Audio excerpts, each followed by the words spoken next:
Hello friends, आज हम start करने जा रहे हैं फाइनल अकाउंट्स के साथ। देखिए, फाइनल अकाउंट्स का मतलब क्या होता है। आपको पता है बिजनेस लाइफ जो होती है उसको हम एक पीरियड ऑफ टाइम के अंदर डिवाइड करते हैं, और ये पीरियड ऑफ टाइम जो होता है ये कितना होता है, 1 ईयर। इस 1 ईयर के अंदर एंड में, इनफैक्ट 1 ईयर के एंड में हर बिजनेस, हर ओनर ये जानना चाहता है कि उसकी बिजनेस परफॉर्मेंस क्या रही। बिजनेस परफॉर्मेंस एग्जैक्टली क्या रही। अब बिजनेस परफॉर्मेंस क्या रही, किस लेवल की रही, इस चीज को जानने के लिए हम बनाते हैं फाइनल अकाउंट्स, जिसके अंदर बेसिकली हम 2 चीज़ें बनाना सीखेंगे, trading and profit and loss account, और सेकंड आप मेरे साथ इसमें बनाना सीखेंगे balance sheet. Trading and P&L account, जिसको हम अपना इनकम स्टेटमेंट भी बोलते हैं। क्या बोलते हैं हम इसको? Income statement. और बैलेंस शीट, जिसको हम पोजीशन स्टेटमेंट भी बोलते हैं। Position statement. अब ध्यान से देखिए, अभी हम सबसे पहले अपनी डिस्कशन स्टार्ट करेंगे trading and profit and loss account के साथ। तो बड़े ध्यान से एक एक चीज सुनिए और समझिए प्लीज। देखिए, ट्रेडिंग एंड P&L अकाउंट के अंदर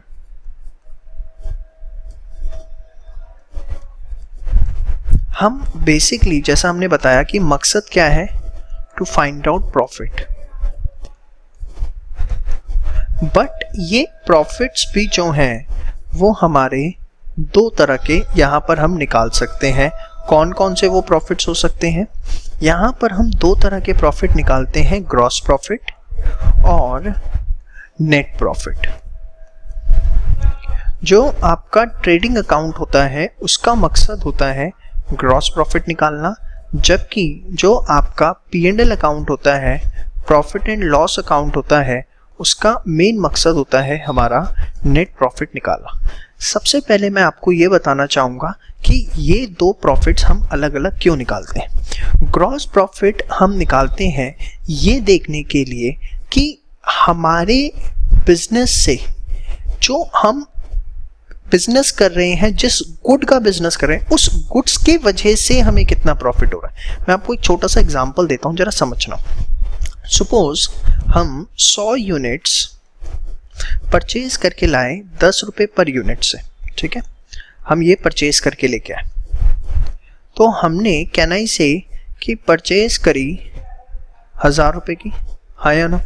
सपोज ये मैंने सारे के सारे यूनिट सेल कर दिए, 100 यूनिट्स मैंने पूरे के पूरे सेल कर दिए से 12 रुपये पर यूनिट के हिसाब से। तो आपने कहा कि सेल करके जो आपको पैसा आया सर, वो आया कितना, 1200 रुपये, ठीक है। तो आपको दिख रहा है कि सर जो प्रॉफिट आए वो तो आपको कितने आए, 200 रुपये। बट मैंने आपको बोला कि बेटा इसके लिए मुझे ना थोड़ी सी एडवर्टीजमेंट भी करनी पड़ी थी, लगभग 80 रुपये की। तो एक बात बताओ, नेट मेरी जेब में जो बचे वो कितने बचे, 120 रुपये। अब आपने कहा ये भी प्रॉफिट है भाई, क्योंकि 1000 का खरीद के लाए थे, 1200 का बिक गया, ये भी प्रॉफिट है और ये भी प्रॉफिट है। ये प्रॉफिट जो है ये आपके क्रॉस प्रॉफिट है, जबकि ये प्रॉफिट जो हैं वो आपके यहाँ पर, अभी मैं आपको समझाने के लिए बता रहा हूँ, इसको मैं क्या बोलूँगा, नेट प्रॉफिट। तो basically what is the fundamental difference between the gross profit and net profit? अगर आप इसको यहाँ पर समझने की कोशिश करें, ग्रॉस प्रॉफिट हमें बताता है profits due to sales and purchase including of some direct expenses। अब वो चीज़ क्या है मैं आपको भी थोड़ी देर में एक्सप्लेन करता हूँ कि सिर्फ उस चीज़ का बिजनेस करने से, आप भूल जाओ दूसरे एक्सपेंसेस जो भी हैं, सिर्फ उस चीज़ का बिजनेस करने से मुझे प्रॉफिट हो रहा है या नहीं हो रहा। और नेट प्रॉफिट जो है वो क्या दिखाता है, ओवरऑल पिक्चर ऑफ बिजनेस। बहुत अभी बेसिक से समझा रहा हूँ, बहुत बेसिक बातें लेके चल रहा हूँ मैं आपके साथ शुरुआत में, आगे इसको और कॉम्प्लिकेटेड करता जाऊँगा और अच्छा करता चला जाऊँगा। अभी आप बेसिक बात इतनी मेरी समझिए जो मैंने आपको बताई। अब देखिए कुछ टर्म्स आपको मेरे साथ यहाँ पर समझने पड़ेंगे। देखिए बेटा, जो एक्सपेंसेस होते हैं ना उसको हम दो कैटेगरी के अंदर डिवाइड करते हैं। एक होते हैं डायरेक्ट एक्सपेंसेस और एक होते हैं आपका इनडायरेक्ट एक्सपेंसेस। अब ये डायरेक्ट एक्सपेंसेस और इनडायरेक्ट एक्सपेंसेस के बीच में क्या डिफरेंस होता है जरा समझते हैं। डायरेक्ट एक्सपेंसेस आपके होते हैं expenses up to the factory level. Factory level तक के जितने भी एक्सपेंसेस हैं उनको मैं यहाँ पर अकाउंटिंग पॉइंट ऑफ व्यू से बोल देता हूँ क्या, कि वो मेरे डायरेक्ट एक्सपेंसेस हैं। Expenses beyond factory level, factory level के बाद के जितने भी एक्सपेंसेस हैं उन सबको मैंने क्या नाम दे दिया, इनडायरेक्ट एक्सपेंस। सर मेरी फैक्ट्री नहीं है, मैं मैन्युफैक्चरिंग में नहीं हूँ, मैं सीधे मार्केट से गुड खरीदता हूँ और बेचता हूँ। ये तो आपने मुझे बाइफरकेशन बताया कि अगर आपका बेटा कौन सा बिजनेस है, मैन्युफैक्चरिंग बिजनेस है। अच्छा मैं इसके एग्जांपल भी दे दूं कुछ। Example, power in used in factory, जो भी इलेक्ट्रिसिटी आप यूज कर रहे हो फैक्ट्री के अंदर, ठीक है। इसके अलावा जो भी आप वर्कर्स को पे कर रहे हो वेजेस, इसका अगर मैं आपको एग्जांपल दूं, जो भी आपके क्या बोलते हैं रेंट जा रहा है, रेंट ऑफ ऑफिस प्रीमाइसेस, जो भी आपका जा रहा है, ठीक है। इसके अलावा अगर मैं आपको इसका एग्जांपल दूं, सैलरी ऑफ ऑफिस स्टाफ, ठीक है। ये सारे के सारे आपके क्या हो गए, इनडायरेक्ट। या आपने इंटरेस्ट ले रखा है उस पर, आपका कोई लोन जा रहा है, ठीक है। ये सारे जो है हम किस में डालते हैं, इनडायरेक्ट एक्सपेंसेस में। तो आपको मैंने एक बाइफरकेशन दिया, जो फैक्ट्री लेवल तक के एक्सपेंसेस हैं वो सारे के सारे जो हैं डायरेक्ट हैं और फैक्ट्री लेवल के बाद के जितने हैं वो इनडायरेक्ट है। बट आपने मुझसे ना बड़ा अच्छा क्वेश्चन पूछ लिया, सर मेरा तो ट्रेडिंग बिजनेस है। ट्रेडिंग बिजनेस है मतलब मैं तो सिर्फ गुड्स को खरीद के लाता हूं और बेचता हूं, मेरा ट्रेडिंग बिजनेस है। तो बेटा अगर आपका ट्रेडिंग बिजनेस है मतलब goods are purchased and sold out, आपने मुझको ये बोला। तो अब आप यहां पर समझिए फिर डायरेक्ट एक्सपेंसेस आपके लिए क्या होने वाले हैं। उस केस के अंदर all expenses related from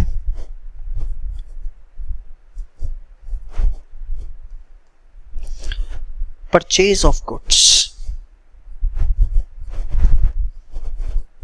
अब all expenses related from purchase of goods मतलब expenses incurred till purchased goods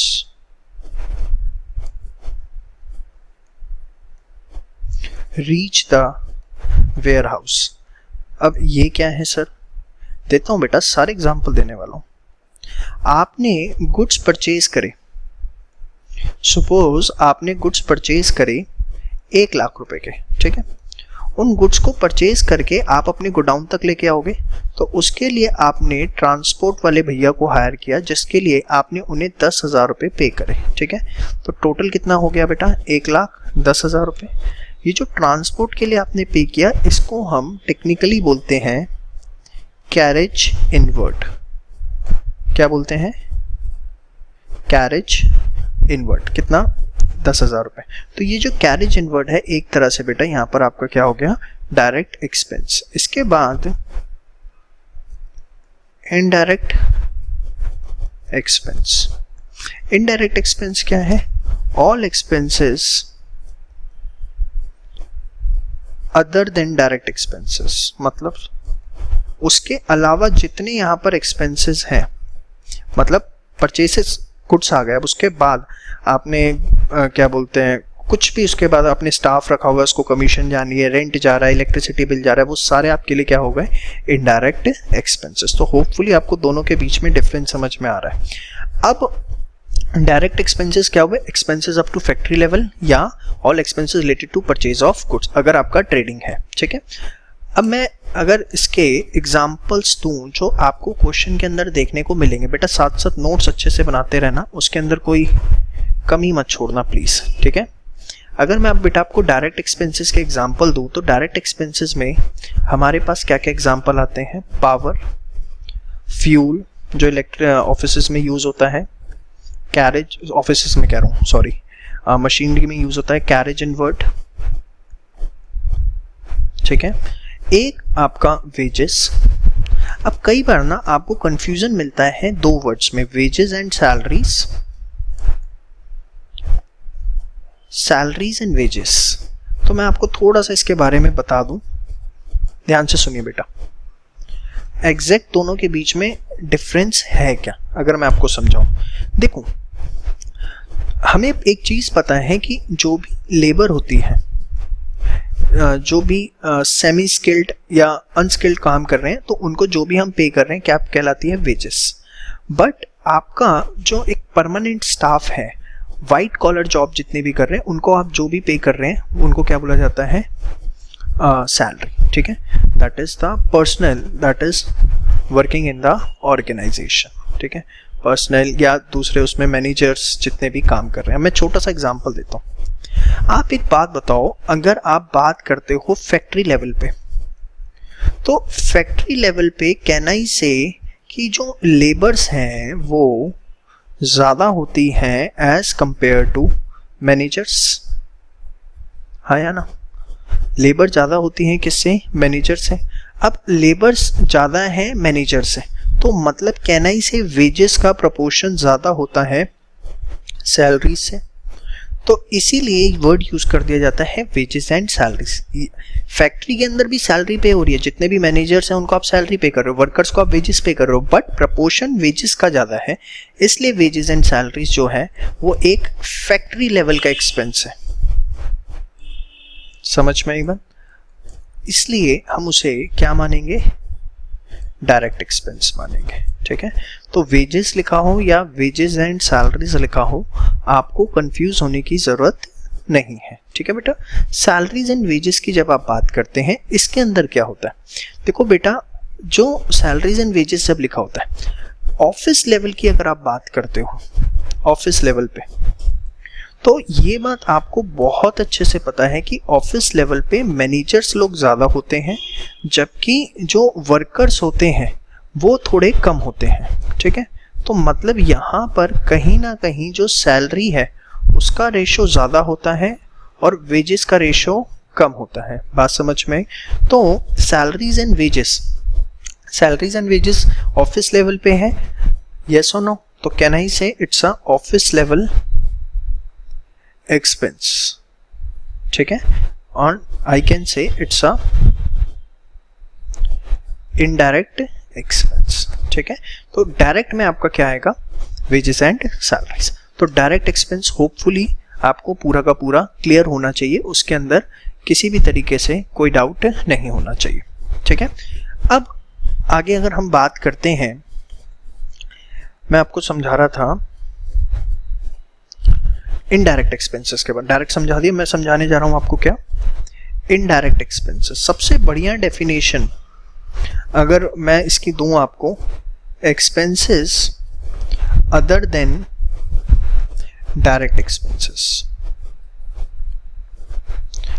expenses other than direct expenses. अब इसमें जितने भी आपके, अगर मैं ब्रॉडली क्लासीफाई करूं, ध्यान से देखिएगा बेटा, इसको भी मैं आगे दो कैटेगरी में डिवाइड कर देता हूं, operating expense and non operating expense.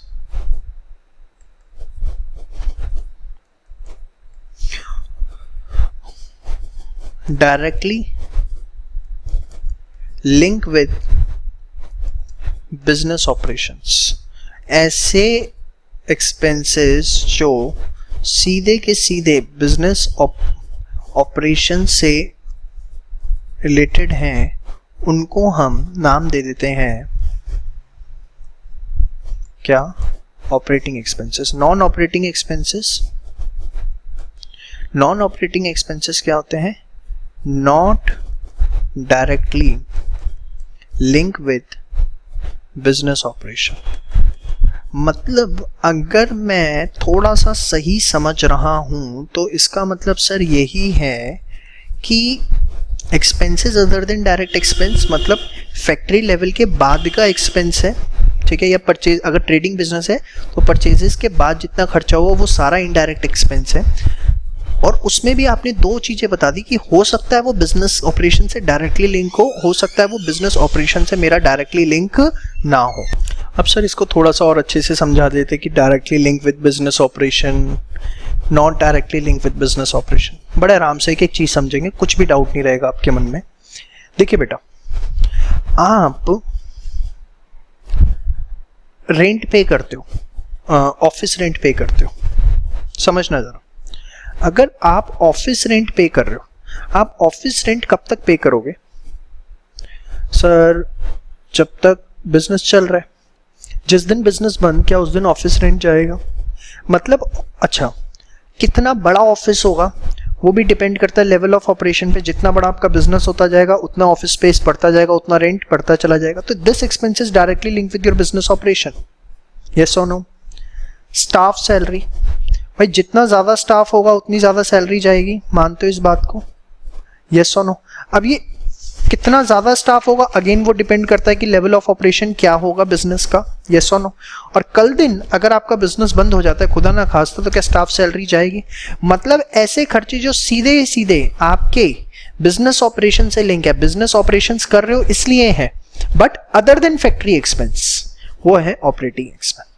Non operating example, interest on loan. आपने बैंक से लोन लिया हुआ है बिजनेस चलाने के लिए। अब एक बात बताओ, आप बिजनेस चला रहे तो भी आपको इंटरेस्ट ऑन लोन देना है, कल दिन आप बिजनेस बंद कर दोगे तब भी आपको उस इंटरेस्ट पे, उस लोन पर इंटरेस्ट देना पड़ेगा। तो ये आपके स्केल ऑफ ऑपरेशन पे डिपेंड नहीं कर रहा। इनफैक्ट कल दिन आप बिजनेस बंद कर दोगे तब भी आपको ये अमाउंट इनकर करना ही पड़ेगा, आपके पास सॉल्यूशन नहीं है। बट क्या रेंट देना पड़ेगा, स्टाफ सैलरी देनी पड़ेगी? नहीं। इसलिए अभी बहुत सिंपल एग्जांपल से मैं आपको ये बात समझा रहा हूँ, सीधे आपके दिमाग में क्लिक करनी चाहिए। ऑपरेटिंग एक्सपेंस जो बिजनेस ऑपरेशन है इस वजह से एग्जिस्ट करते हैं। नॉन ऑपरेटिंग बहुत रेयर आपको कुछ एग्जाम्पल देखने को मिलेंगे, जिसका एक एग्जाम्पल है इंटरेस्ट ऑन लोन, कि अगर जो आपके बिजनेस ऑपरेशन से लिंक नहीं है। समझ में आ गई बात आपको यहां तक? अब ऑपरेटिंग एक्सपेंसेस को भी मैं आगे फर्दर दो कैटेगरी के अंदर डिवाइड करता हूं एज सच। ऑपरेटिंग एक्सपेंसेस, इसको भी मैं आगे दो कैटेगरी में लेके जाता हूं, office and administrative expenses, selling and distribution expenses. नाम से ही दोनों पता लगते हैं। ऑफिस एंड एडमिनिस्ट्रेटिव मतलब ऑफिस लेवल के एडमिनिस्ट्रेशन से रिलेटेड जितने भी आपके खर्चे हैं, जैसे office rent, staff salary, office के अंदर जितने भी इक्विपमेंट्स लगे हुए हैं उसका डेप्रिसिएशन, जैसे ऑफिस में एसी है, depreciation on office equipments,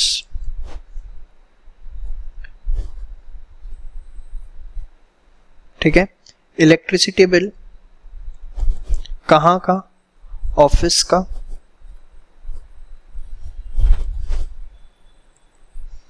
selling and distribution expense, sale से रिलेटेड जितने खर्चे, example advertisement, sales manager commission, sales staff salary,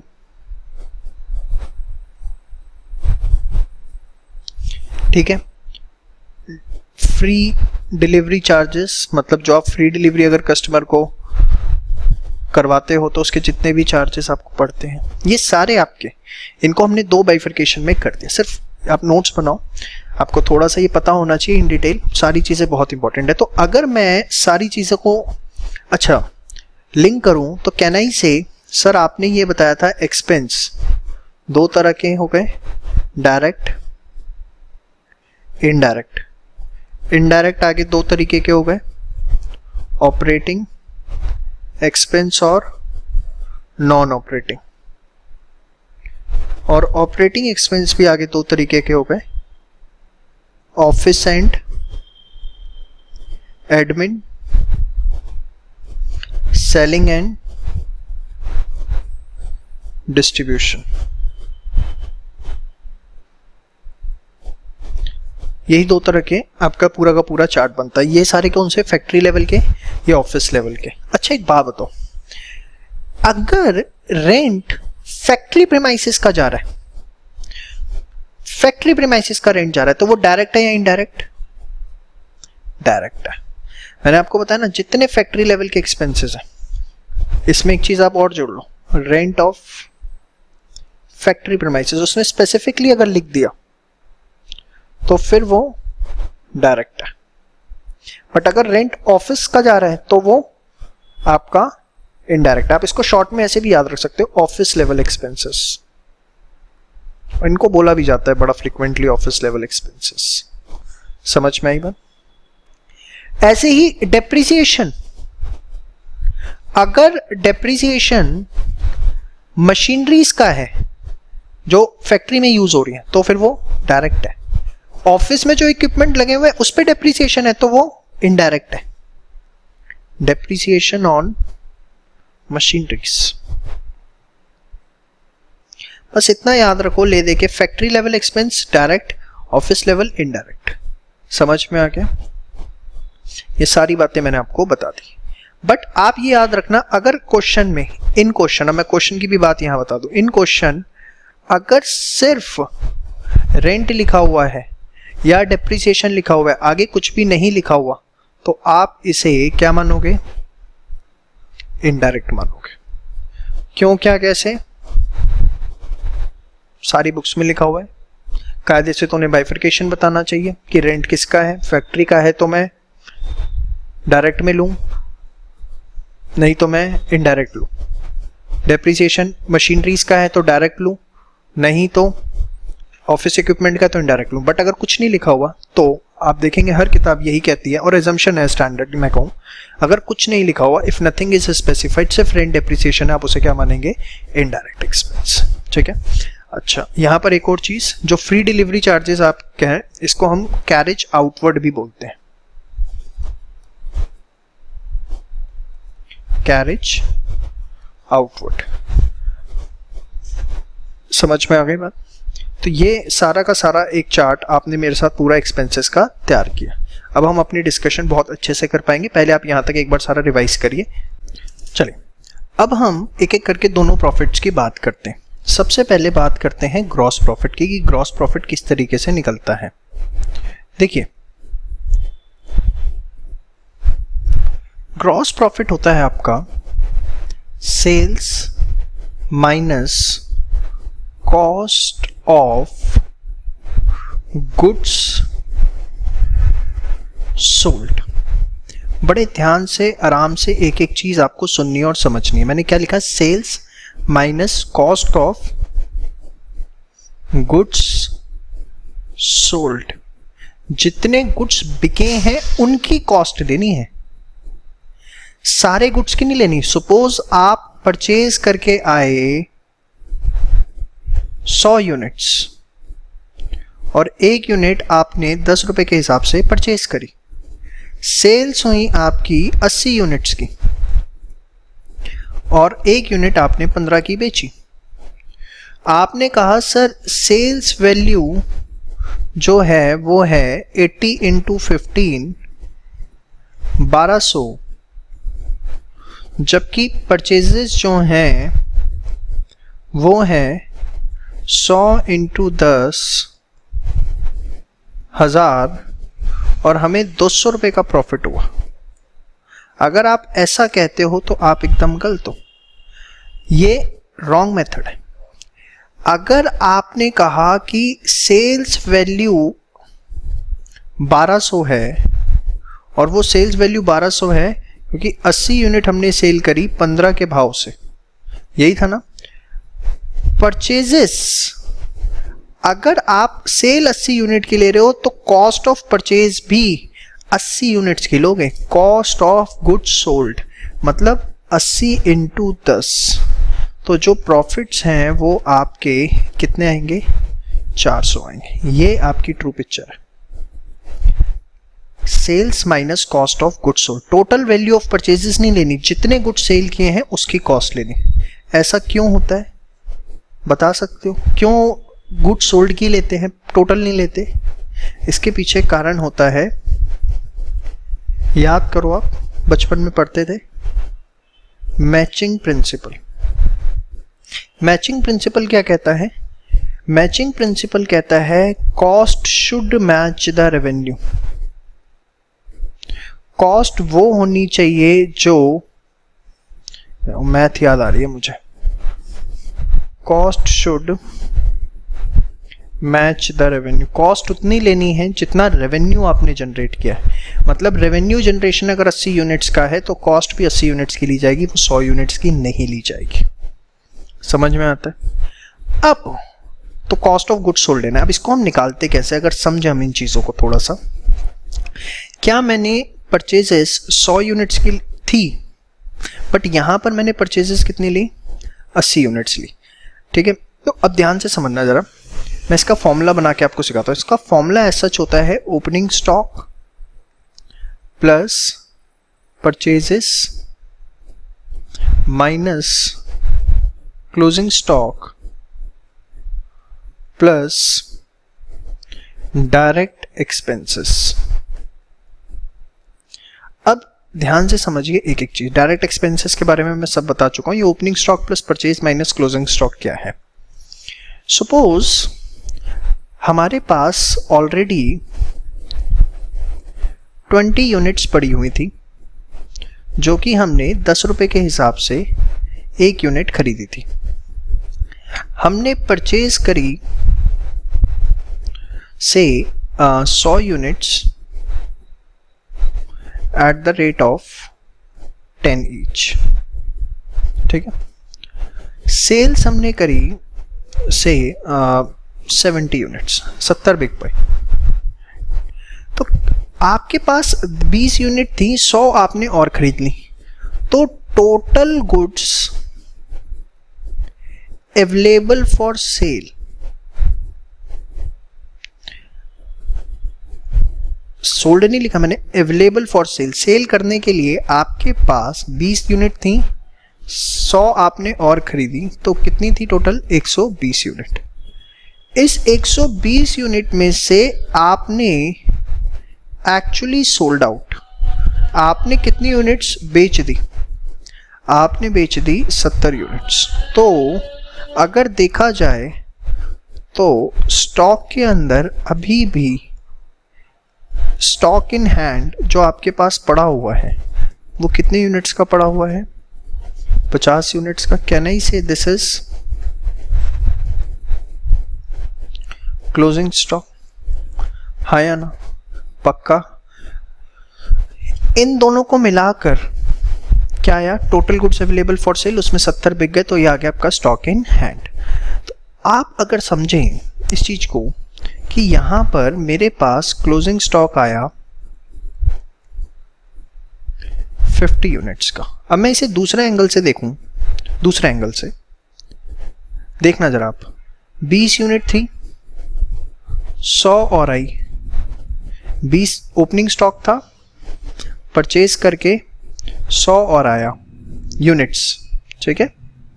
अगर मैं वैल्यू की बात करूं, ये तो मैं यूनिट्स में लिख रहा हूं सारा का सारा कि 20 यूनिट थी, 100 आपने और परचेज करी, ठीक है। अगर मैं इसको वैल्यू की टर्म्स में देखता हूं, ओपनिंग स्टॉक 20 यूनिट थी, 10 के हिसाब से कितना हो गया 200। परचेजेस 100 यूनिट 10 के हिसाब से परचेज करी, कितना 1000। ये तो यूनिट्स में चल रहा है, ये वैल्यू में चल रहा है। अब 120 यूनिट थी जिसमें से 50 अभी भी बची हुई है, तो सेल कितनी हुई भाई? 20 और 100 थी 120, 50 अभी भी बची होंगी, तो बिकी कितनी होंगी 70। तो अगर मैं इसको माइनस कर दूं यहां से क्लोजिंग स्टॉक माइनस कर दूं, यहां पर अगर मैं वैसे जाऊं 20 + 100 और क्लोजिंग स्टॉक कितना है 50, तो यूनिट्स में बचा 70। क्लोजिंग स्टॉक अगर यहां वैल्यू में लूं 50 यूनिट्स हैं, एक यूनिट 10 की है 500, 200 + 1000 - 500, तो कितनी वैल्यू का क्लोजिंग स्टॉक बचा हुआ है 700 का। बात समझ में आ गई आपको मेरी? 700 रुपए की वैल्यू, 700 रुपए की वैल्यू का माल बचा नहीं हुआ, ये वो है जो सोल्ड आउट हुआ है। और ये वैसे भी निकल जाता है, हमारी यूनिट बिकी कितनी 70 × 10, समझ में? तो मैं आपको ये बताना चाह रहा हूं कि हम ये जो opening stock plus purchases minus closing stock कर रहे हैं, इससे बेसिकली मेरा निकल क्या रहा है कॉस्ट ऑफ गुड्स सोल्ड, क्योंकि मुझे यहाँ पे कॉस्ट ऑफ गुड्स सोल्ड लेना है बिकॉज ऑफ मैचिंग प्रिंसिपल। तो इसलिए मैं जो गुड्स बिके हैं उसकी कॉस्ट लूंगा, जो कि क्वेश्चन में कैसे निकलेगी, ओपनिंग स्टॉक में परचेज की वैल्यू ऐड करनी है, क्लोजिंग स्टॉक की वैल्यू माइनस करनी है। और क्यों क्या कैसे वो मैंने आपको सब बता दिया, प्लस डायरेक्ट एक्सपेंसेस। होपफुली आपको ये सारी बातें समझ में आई हैं। अब आप देखें, मैंने आपको बताया gross profit is sales minus cost of goods sold. अब मैं इसे शॉर्ट में कॉक्स लिखूंगा, जिसका मैंने फॉर्मूला बताया opening stock plus purchases minus closing stock plus direct expenses, यही बताया। अब इसको कितने तरीके से वो लिखेगा एग्जाम में, इसको हम नाम देते हैं एडजस्टेड परचेजेस। इसको एक नाम दिया जाता है क्या, एडजस्टेड परचेजेस। तो कैन आई से cost of goods sold is adjusted purchases plus direct expense, adjusted purchases plus direct expenses cost of good sold, कह सकता हूं ये बात। Apart from that opening stock plus purchases को, इसको हम बोलते हैं cost of goods available for cell. ये मैंने आपको पीछे डेरिवेशन में भी वर्ड यूज किया था, cost of goods available for cell. तो अगर मैं इसको cost of goods available for cell बोल रहा हूं, तो मेरा एक formula cost of goods sold का और बन गया, क्या, cost of goods available for cell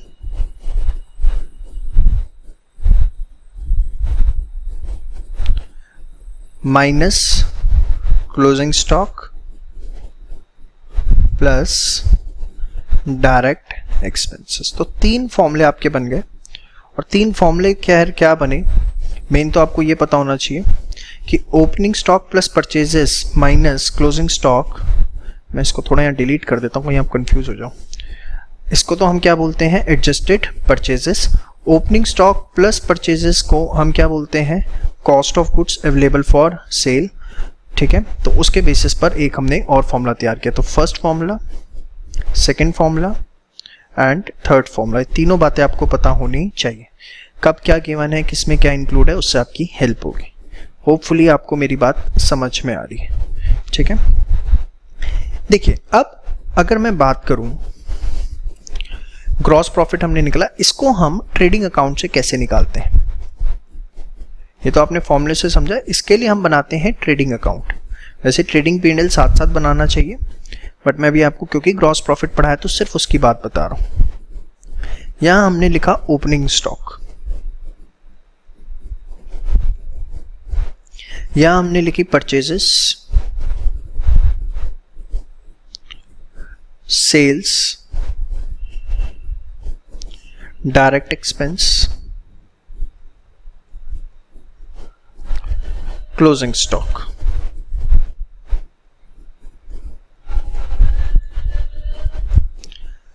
यहां आपका आ गया ग्रॉस प्रॉफिट। अब क्या, क्यों, कैसे, जरा समझिए।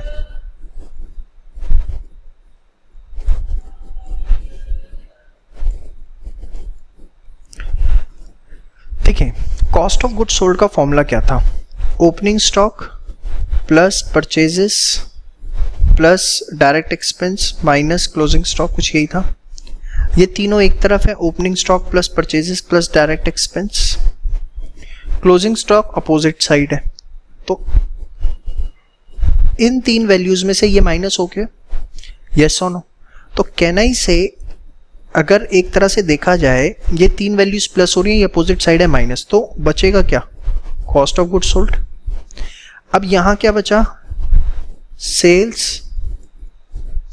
भाई ये तीन चीजें, इधर क्लोजिंग स्टॉक लिख के कॉग्स आ गया, इधर क्या है? सेल्स। तो आपका बचा क्या? Gross profit.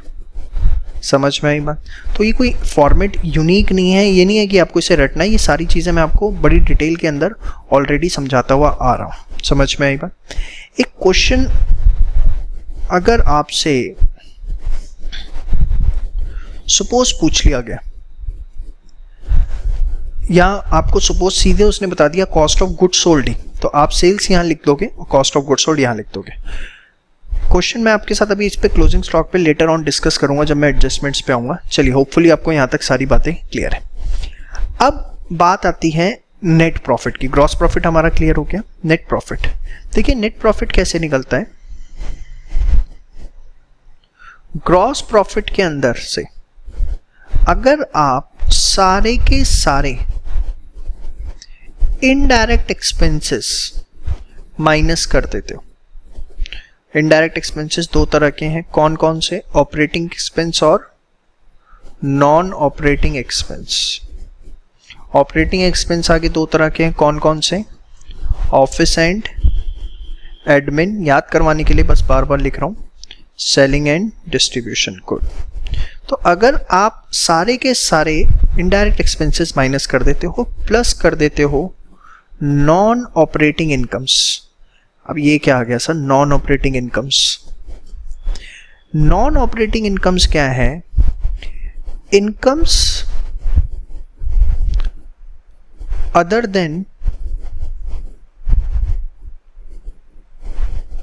Sales. Incomes other than sale मतलब सपोज मैं एक स्कूल रन कर रहा हूं, स्कूल में बच्चे पढ़ने आते हैं, क्या देंगे? फीस। वो फीस तो मेरी एक तरह से रेवेन्यू रिसीट हो गई, वो मेरे लिए एक तरह से ऑपरेटिंग हो गया, बिजनेस करने की वजह से जो इनकम आ रही है। बट सपोज मैंने उसमें स्कूल में ही बैंक के लिए और कैंटीन के लिए थोड़ी प्रीमाइसेस लेट आउट कर रखी है, जिससे मुझको हर महीने रेंट आता है। तो जो रेंट की इनकम आ रही है वो क्या है आपके लिए? Non operating income. Other than sale जितनी भी, आप ये समझो, जैसे रेंट रिसीव्ड, इन्वेस्टमेंट कर रखी है आपने, इंटरेस्ट आपको रिसीव हो रहा है, वो सारी की सारी जो इनकम्स हैं, इंटरेस्ट आपको रिसीव हो रहा है, वो सारी की सारी इनकम्स अदर देन सेल्स आपकी नॉन ऑपरेटिंग इनकम्स हैं। बात समझ में आ गई? तो ये आपका नेट प्रॉफिट है जो कि ग्रॉस प्रॉफिट के बाद निकलेगा। इसके लिए हम बनाते हैं प्रॉफिट एंड लॉस अकाउंट, जिसके अंदर जो भी आपका ग्रॉस प्रॉफिट आया वो आपने ट्रांसफर किया, प्रॉफिट क्रेडिट होते हैं। यहां सारे आपने इनडायरेक्ट एक्सपेंस जो भी हैं वो सारे लाइन से लिख दिए। अब नॉन ऑपरेटिंग इनकम है, वो भी आपके लिए फायदा ही है, नॉन ऑपरेटिंग इनकम। और वो नॉन ऑपरेटिंग इनकम के बाद जो आपका बचेगा वो क्या बचेगा, नेट प्रॉफिट। और प्रॉफिट सारे के सारे किसको मिलते हैं, ओनर को, तो इसलिए वो उसकी कैपिटल में जाकर क्या हो जाते हैं, ऐड। ये आपका एक बेसिक फॉर्मेट है ट्रेडिंग अकाउंट का, P&L अकाउंट का। दोनों ऊपर नीचे साथ साथ बनेंगे, अलग अलग आपको बनाने की इसे ज़रूरत नहीं है। सारी बाइफर्केशंस A to Z जो हो सकती है वो मैंने आपको यहाँ पर बता दी। अब क्वेश्चन करने से पहले एक छोटी सी बात मैं आपको यहाँ पर बताना चाहूँगा, ध्यान से सुनिए। अभी तक इस डिस्कशन में आपने मेरे साथ पढ़ा प्रॉफिट दो तरह के होते हैं, ग्रॉस प्रॉफिट और नेट प्रॉफिट। और मैंने आपको हल्का सा एक आइडिया दिया कि ग्रॉस प्रॉफिट है क्या, नेट प्रॉफिट है क्या। अब मैं थोड़ा सा इसे और डिटेल में लेके जाऊंगा क्योंकि आपको काफ़ी सारी चीज़ें यहाँ तक पता लग चुकी होती। बेटा अगर मैं प्रैक्टिकली बात करूँ ना तो ठीक है, फाइनेंशियल स्टेटमेंट से हम दो तरह के प्रॉफिट निकालते हैं, बट प्रॉफिट तीन तरह के होते हैं, ग्रॉस प्रॉफिट, ऑपरेटिंग प्रॉफिट और नेट प्रॉफिट। और अब मैं बड़ी खुल के आपसे बात कर पाऊंगा कि तीनों प्रॉफिट्स के पीछे निकालने का मकसद क्या होता है। Very important question from theory point of view as well as from your practical knowledge point of view, so please listen to this carefully. ये मेरे निकलते हैं ट्रेडिंग अकाउंट से, ये मेरे निकलते हैं P&L अकाउंट से, और ये पता नहीं कब निकलते हैं, ये तो जब आप निकालना चाहोगे तभी निकलेंगे। ध्यान से समझो, ये तीन प्रॉफिट्स क्यों निकाले जाते हैं और किसके बेसिस पर क्या डिसीजन लिया जाता है वो मैं बात बताने जा रहा हूं। बड़े ध्यान से सुनिएगा, बहुत इंपॉर्टेंट है। और एक बार अगर आपने ध्यान से सुन ली, आई प्रॉमिस लॉन्ग लाइफ, आप इसे कभी नहीं भूलेंगे। देखिए, ग्रॉस प्रॉफिट निकालने के पीछे पर्पस होता है main to find out whether it is worth to do to deal in goods and services। मतलब जो भी गुड्स एंड सर्विसेज, चाहे आप मैन्युफैक्चर कर रहे हो, चाहे ट्रेडिंग कर रहे हो, चाहे सर्विस प्रोवाइडर है, आपको उससे फायदा है या नहीं। एग्जाम्पल के तौर पर सपोज मैं टीचर्स को पेमेंट कर रहा हूं 90,000, रेवेन्यू मेरे पास आ रहा है बच्चों से फीस का 1,10,000, तो ठीक है, मेरी वेरिएबल कॉस्ट कवर अप हो रही है, मेरे day to day expenses cover up हो रहे हैं, हाँ या ना। तो वर्थ तो है 20,000 का सरप्लस ही बच रहा। आप परचेज करके लाते हो गुड को 50,000 का और मार्केट में वो बिकता ही आपका से 45,000 का है, तो क्या वर्थ है? आपकी कॉस्ट ऑफ मैन्युफैक्चरिंग आ रही है गुड की 100 रुपए, आप उसे मार्केट में सेल ही 95 का कर सकते हो, क्या वर्थ है? तो वेदर जिस गुड में मैं डील कर रहा हूं उसमें डील करना वर्थ है या नहीं है, पहले तो ये पता लगता है ग्रॉस प्रॉफिट से। और अगर ये ग्रॉस प्रॉफिट की जगह ग्रॉस लॉस आ रहा है तो without thinking anything shut down the business. अगर ये प्रॉफिट नहीं आ रहा, ये लॉस आ रहा है, तो सोचना ही नहीं, गुड्स के अंदर डील करने का फायदा नहीं है, उसकी कॉस्टिंग ज्यादा है, उससे रेवेन्यू कम है। Ignoring all the losses, sorry, ignoring all other expenses. तो ग्रॉस प्रॉफिट है, तो ये फर्स्ट पॉइंट है जहां पर मुझे डिसीजन लेना है whether I should continue with the business और नॉट। ग्रॉस लॉस है, without thinking anything shut down the business, switch over the business, change the line of business, terminate the line of business. Can I write down? Gross profit specifies whether we should continue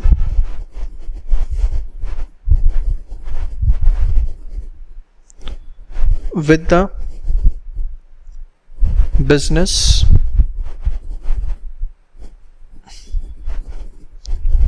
line or not. If it is gross loss or very low gross profit, then without any second thought,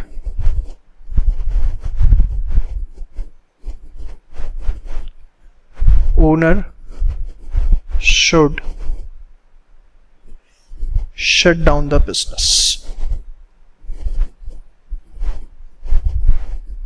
Shut down the business line या terminate the business. अब आप एक चीज समझो, यहां पर कई बार long run project होते हैं, जैसे YouTube, फ्लिपकार्ट, Amazon. स्टार्टिंग में पता नहीं इन कंपनियों ने कितने सालों तक कितने हैवी लॉसेस बियर किए, क्योंकि उनका एक टारगेट होता है कि 5 साल तक हमें लॉसेस बियर करने, सिर्फ कस्टमर टारगेट बनाना है।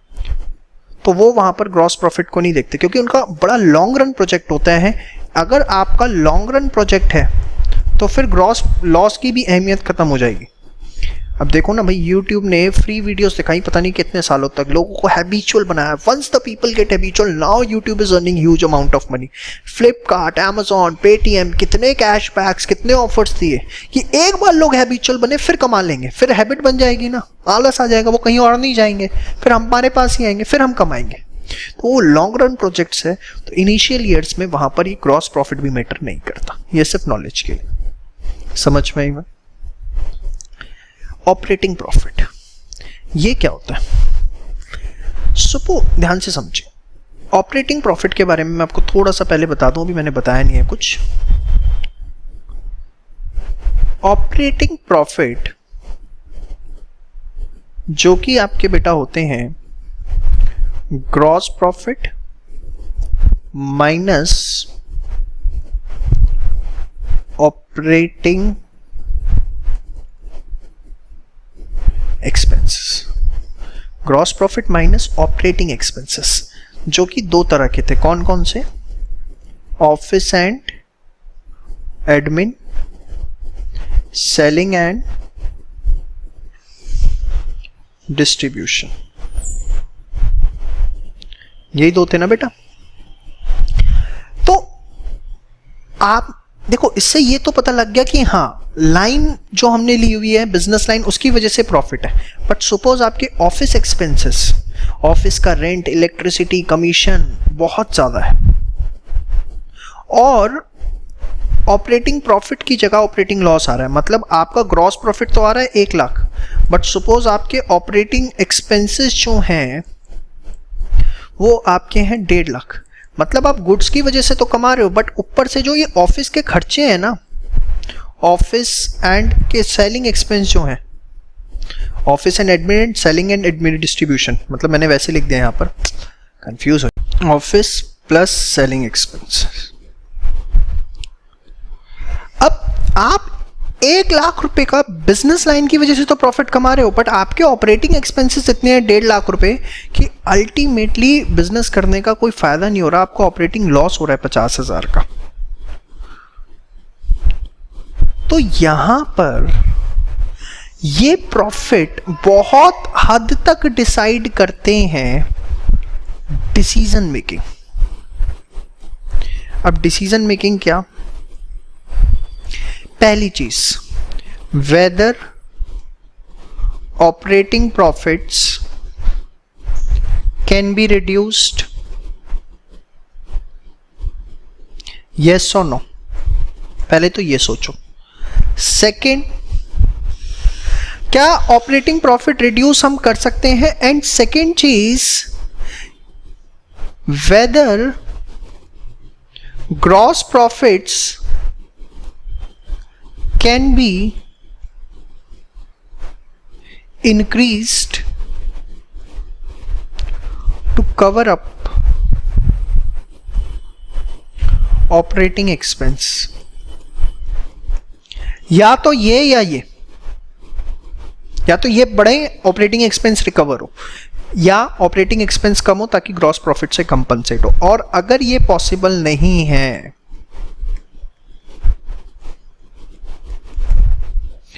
तो शट डाउन करते हैं,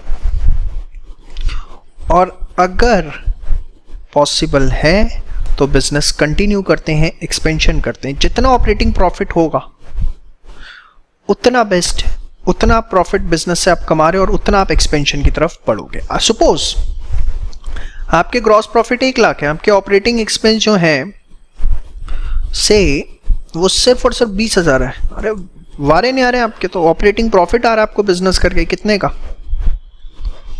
80,000 का। आप उसे और ग्रोथ की तरफ लेके जाओगे, एक्सपेंड द बिजनेस, और बढ़ाओ इसे। तो ये दोनों प्रॉफिट्स का आपको मकसद समझ में आ गया। अब आते हैं नेट प्रॉफिट्स। नेट प्रॉफिट्स आपने कैसे निकाले थे? एज सच नेट प्रॉफिट होते हैं operating profit minus non operating expense plus non operating income. अब ये क्या है, पहले तो कुछ और पढ़ाया था, अभी सब बता रहा हूं, ध्यान से देखो। तो एक चीज आपको यहाँ पे ऑपरेटिंग प्रॉफिट के लिए, ये मैंने जो समझाया ऐसी कुछ, जैसे ग्रॉस प्रॉफिट के लिए लिखवाया था, ऑपरेटिंग प्रॉफिट के लिए भी लिखवा देता हूं।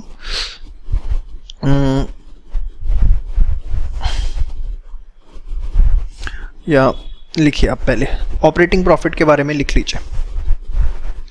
Operating profits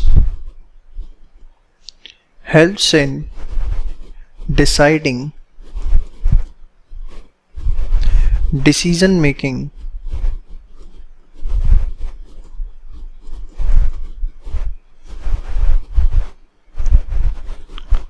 factors like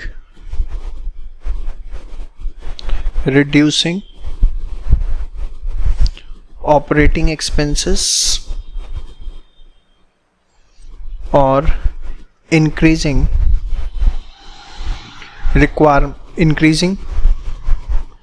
gross profit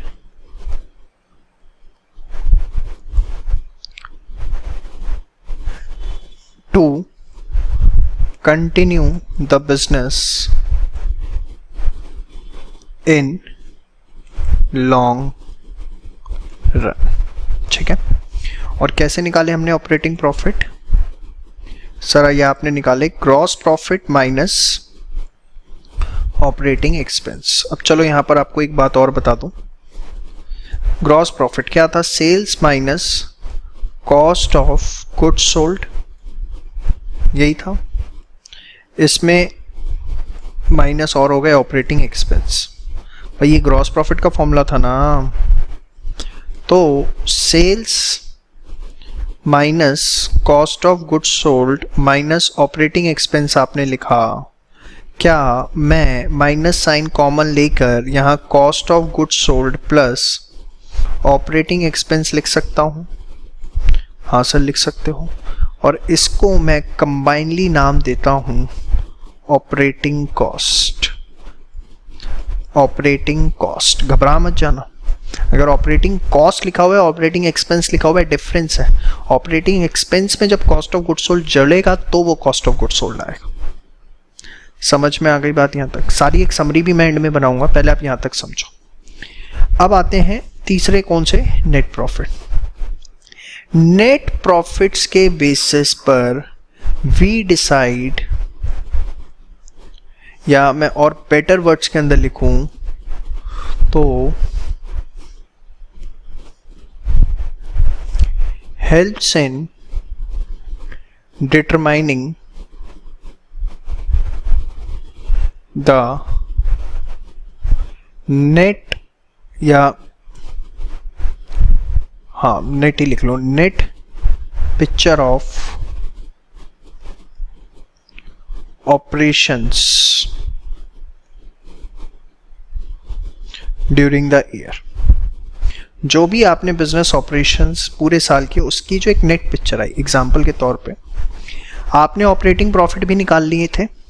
पहले ग्रॉस प्रॉफिट निकलते हैं जिससे पता लगता है बिजनेस लाइन टर्मिनेट करनी है कंटिन्यू, फिर ऑपरेटिंग प्रॉफिट जिससे पता लगता है कि क्या करना चाहिए, डिसीजन मेकिंग फैक्टर्स हम कुछ डिसाइड करते हैं। अब ऑपरेटिंग प्रॉफिट के बाद हम ऑपरेटिंग प्रॉफिट में से अगर नॉन ऑपरेटिंग एक्सपेंस माइनस कर दें और नॉन ऑपरेटिंग इनकम ऐड कर दें, अब दोनों टर्म्स मैं आपको समझा चुका हूँ क्या होती हैं, जो ऐसे एक्सपेंस जो डायरेक्टली लिंक नहीं है, जिसका मैंने एग्जांपल क्या दिया था, इंटरेस्ट ऑन लोन्स, ये एग्जांपल दिया था।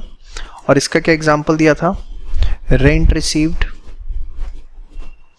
यहाँ क्या एग्जांपल दिया था, इंटरेस्ट रिसीव्ड, होपफुली आपको याद हो, ये एग्जांपल मैंने आपको दिए थे। तो ऑपरेटिंग प्रॉफिट में आप अगर non operating expense, non operating income minus कर देते हो तो आपका आता है नेट प्रॉफिट। देखो, इसके बेसिस पर हम कभी ये डिसीजन नहीं लेते कि whether to continue the business और नॉट। वो डिसीजंस हमेशा लिए जाते हैं ग्रॉस प्रॉफिट और ऑपरेटिंग प्रॉफिट के बेसिस पे। इस पे क्यों नहीं लिए जाते, समझना जरा। इसका एक और एग्जांपल देता हूं, लॉस बाय फायर। यार एक बात बताओ, सपोज आपने 10 लाख रुपए ऑपरेटिंग प्रॉफिट कमाए थे, ऑपरेटिंग प्रॉफिट आपके आ रहे थे 10 लाख, बट आपका लॉस बाय फायर हो गया इस साल 15 लाख का, तो आपका हुआ क्या, नेट लॉस आ गया 5 लाख का। तो क्या आप बिजनेस बंद कर दोगे?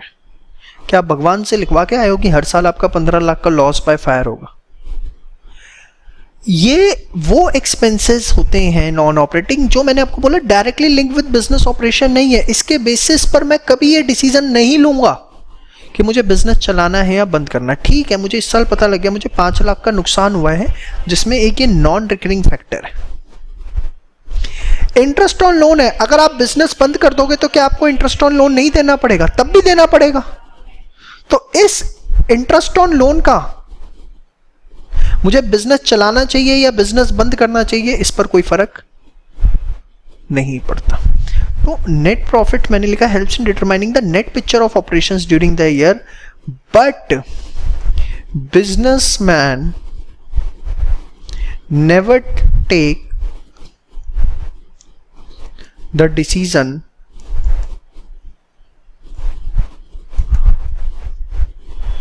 टू कंटिन्यू or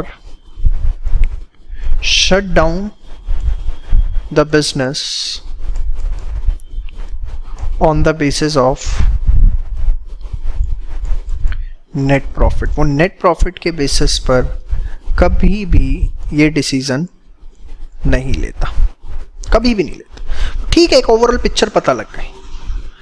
अब आप कहोगे, मेरे पीछे पड़ने वाले हो आप, आपने तो ये सिखाया था net profit, gross profit minus indirect expense, जब से आपने तो ये सिखाया है, प्लस नॉन ऑपरेटिंग इनकम। अरे भाई यही सिखाया, मना थोड़ी ना कर रहा हूँ, क्यों नाराज हो रहे हो? एक बात बताओ, ग्रॉस प्रॉफिट ये सिखाया था सबसे पहले, तो ग्रॉस प्रॉफिट इनडायरेक्ट एक्सपेंसेस क्या होते हैं बताओ भाई? Operating expense plus non operating expense, यही होते हैं। नाराज तो नहीं हो रहे? ज़्यादा पढ़ा दिया, आदत से मजबूर हूँ मैं, बड़े डिटेल में पढ़ाना जानता हूँ बस।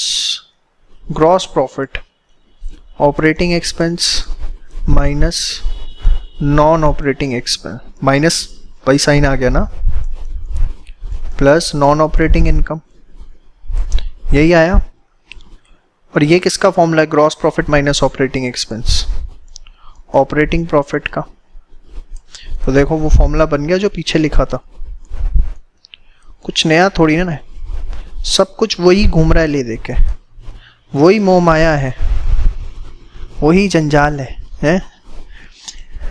ये तीनों प्रॉफिट्स निकालने के मकसद बताए, लेकिन इसमें आप ले देके अपनी बात ध्यान रखना, हम ये ट्रेडिंग P&L से, ये P&L से, बट ये सिर्फ डिसीजन मेकिंग पर्पस से वर्किंग में निकालते हैं अपनी,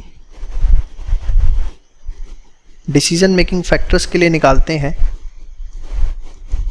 सेपरेटली, बट इसको किसी अकाउंट बना के हम नहीं निकालते।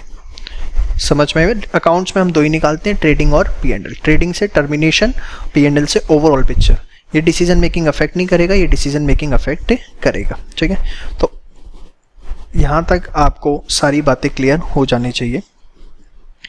अगर मैं एक समरी तैयार करूँ सारे के सारे फॉर्मूलेस की, जो कि बहुत इंपॉर्टेंट हो गई है अब आपके लिए। Gross profit, sales minus cost of goods sold, cost of goods sold, opening stock plus purchases plus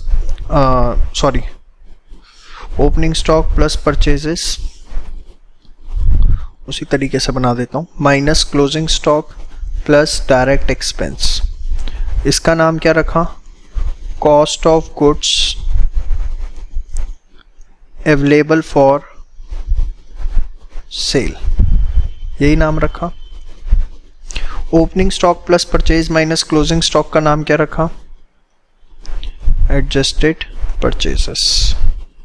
ठीक है, फिर ऑपरेटिंग प्रॉफिट किसी अकाउंट से नहीं निकलते, बट फिर भी कैसे निकलेंगे? Gross profit minus operating expenses. Operating expense दो तरह के होते हैं, कौन कौन से?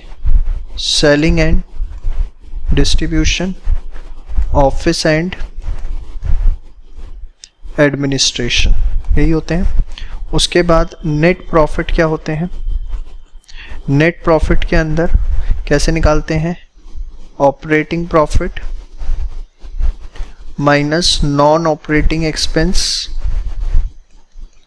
Plus non operating income. ठीक है, या दूसरा फॉर्मूला अगर बनाना चाहें तो ग्रॉस प्रॉफिट से निकालना है तो gross profit minus indirect expense plus non operating incomes. ठीक है, और एक बात जो आपको लास्ट ध्यान रखनी है वो ये, अगर वर्ड ऑपरेटिंग कॉस्ट लिखा हुआ है तो इसके अंदर कॉस्ट ऑफ गुड्स सोल्ड भी है प्लस आपका ऑपरेटिंग एक्सपेंस भी। तो तीनों प्रॉफिट निकालने का मकसद, कैसे निकलेंगे, क्या फॉर्मूले हैं, क्या बेसिक वर्डिंग्स हैं, सारी की सारी बातें इस पॉइंट तक मैं आपके साथ डिस्कस कर चुका हूं। अब हम एक दो क्वेश्चंस करेंगे जिसके ऊपर हम ये सारी चीज़ें निकालना सीखेंगे कैसे, और फिर हम फाइनल अकाउंट्स के एडजस्टमेंट वाले पोर्शन के ऊपर आएंगे। अच्छा, एक चीज़ यहाँ पर बस थोड़ी सी और समझ लो आप, ये जो परचेज और सेल्स है इसको लेके थोड़ा सा ज़्यादा नहीं पका रहा, पक्का प्रॉमिस है, बिल्कुल नहीं पकाऊंगा, बहुत पका लिया अब तक। सेल्स का मतलब यहाँ पर क्या होता है? नेट सेल्स, जो कि निकलती है सेल्स मतलब gross sales minus sales return. Sales return जिसको हम दूसरा नाम देते हैं रिटर्न इनवर्ड। ठीक है, ग्रॉस सेल क्या होती है? Cash cell plus credit sale. ठीक है, सेम वे परचेजेस का मतलब क्या होगा? Net purchases. कैसे निकलते हैं? Gross purchases minus purchase return. ठीक है, ये इसका दूसरा नाम रिटर्न आउटवर्ड। ये कैसे निकलती हैं? Cash purchase plus credit purchase. Good. Question में अगर सिर्फ परचेज लिखा हुआ है, if only sales purchase is mention,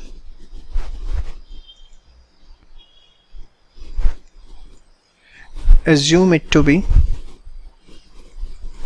gross. आप उसे क्या मानोगे? ग्रॉस सेल मानोगे, मतलब सेल्स रिटर्न या परचेज रिटर्न है तो आप उसे क्या माइनस करोगे? माइनस कर दोगे।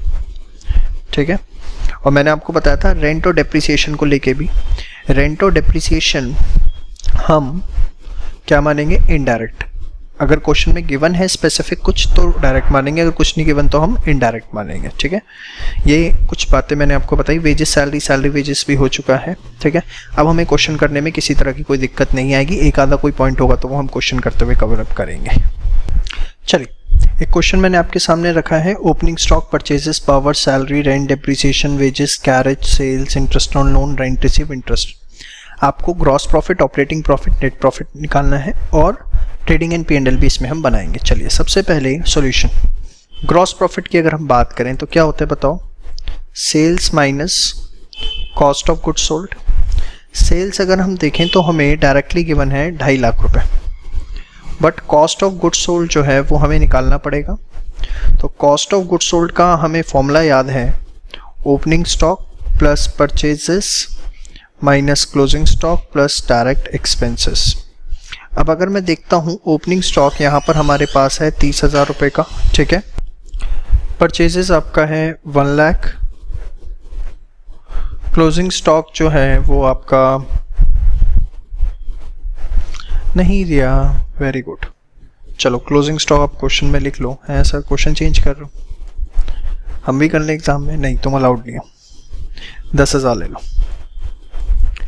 डायरेक्ट एक्सपेंसेस, अब इसमें बहुत सारे निकालने पड़ेंगे। पावर है,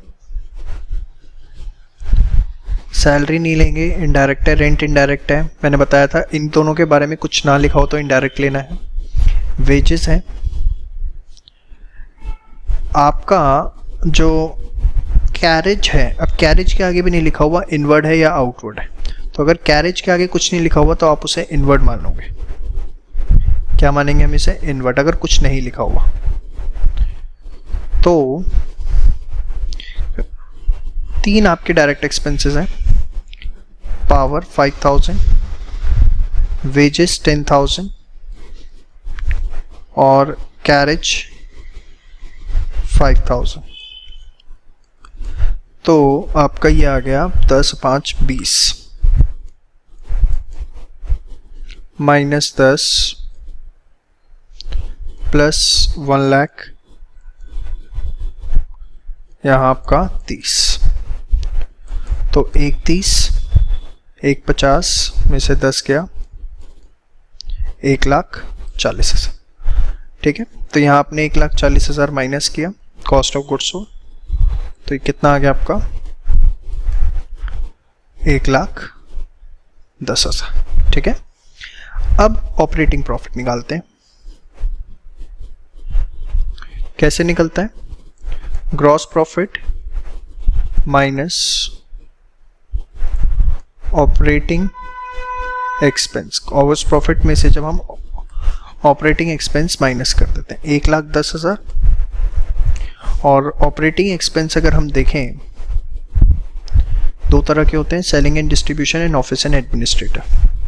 कौन कौन से आपको यहाँ पर दिख रहे हैं? सैलरी, रेंट, डेप्रिसिएशन, ये सब ऑपरेटिंग है और बिजनेस ऑपरेशन से related. Interest on loan non operating है, rent receive non operating income है, ये भी नॉन ऑपरेटिंग इनकम है। तो सिर्फ 3 यहाँ पर है, 30,000 3,000 है, 8,000 और 2,000। तो लेते हैं इसे 3,000, 8,000 और 2,000। तो 1,10,000 माइनस 13,000, ये आपका आ गया 97,000, ठीक है। अब हमें निकालना है नेट प्रॉफिट। कैसे निकालेंगे? ऑपरेटिंग प्रॉफिट में से सारे के सारे नॉन ऑपरेटिंग एक्सपेंस ऐड और सारी नॉन ऑपरेटिंग इनकम्स ऐड। 97 आ चुका। नॉन ऑपरेटिंग एक्सपेंस यहाँ पर अगर आप देखो तो सिर्फ इंटरेस्ट ऑन लोन है, कितने का? 10,000 का, और ये रेंट रिसीव्ड, इंटरेस्ट रिसीव्ड, ये नॉन ऑपरेटिंग इनकम है। माइनस 10,000 प्लस 9,000, तो ये आ गया 96,000। ठीक है, तो कुछ नहीं किया मैंने। और कॉन्सेप्ट समझ लो आप, मेरी कोई वीडियो देख लो, मैं सिर्फ फोकस ही कॉन्सेप्ट पे करता हूँ, because once the concept gets over you will be able to solve any type of question without any problem. और कॉन्सेप्ट ही क्लियर नहीं कर लो 100 क्वेश्चन, प्रैक्टिस प्रैक्टिस प्रैक्टिस, परेशान हो जाओगे, टाइम वेस्ट करते रहोगे। कॉन्सेप्ट क्लियर है, एक क्वेश्चन कर लिया, 2 क्वेश्चन कर लिए, फिर उठा लो कोई भी रैंडम बेसिस पे क्वेश्चन, आपको दिक्कत नहीं आएगी। चैलेंज है मेरा। आई होप जिस एक्सपेक्टेशन के साथ आपने इस वीडियो को देखना शुरू किया था वो एक्सपेक्टेशन आपकी पूरी हो रही है, और जो भी कॉन्सेप्ट्स आप क्लियर करना चाहते थे, जिस टॉपिक में आप कमांड चाहते थे अपने रिस्पेक्टिव एग्जाम के लिए, वो आप इस वीडियो के थ्रू फुलफिल कर पा रहे हैं। यहाँ मैं आपको एक छोटी सी इन्फॉर्मेशन देना चाहूँगा कि हमारे सभी पेड कोर्सेज जो हैं वो आपके रिस्पेक्टिव एग्जाम्स के अवेलेबल हैं ऑन द वेबसाइट escholars.in, जिसका लिंक भी आपको डिस्क्रिप्शन में प्रोवाइड किया गया है। I will just request you कि आप सोचिए कि फ्री कॉन्टेंट में अगर इतना दम है तो पेड कॉन्टेंट में हमने क्या क्या चीज़ें आपको दे रखी होंगी। एक बार आप जाके हमारी वेबसाइट ज़रूर विजिट करें escholars.in, और आप विश्वास मानिए नर्सरी के स्कूल से भी कम फीस पर हमने आपको वीडियो लेक्चर्स जो है आपके एग्जाम के लिए प्रोवाइड करवा रखे हैं, and much of premium quality. Thank you so much. अब बनाते हैं ट्रेडिंग एंड P&L, वो भी सिखाई दो सर, ध्यान से देखिए।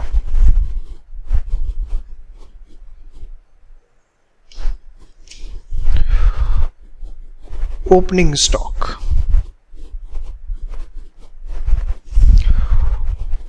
क्या क्या लिखते हो पहले लिख लो सर। परचेजेस,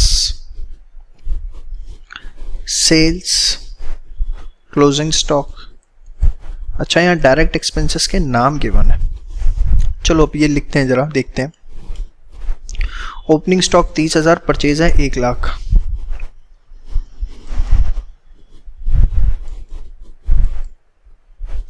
सेल्स कितनी है? 2.5 लाख। क्लोजिंग स्टॉक है 10,000। डायरेक्ट एक्सपेंसेस 3 थे, कहाँ है? ये रहे, पावर, वेजेस और कैरेज। 5, 10, 5, 10, 5। पावर, वेजेस और कैरेज।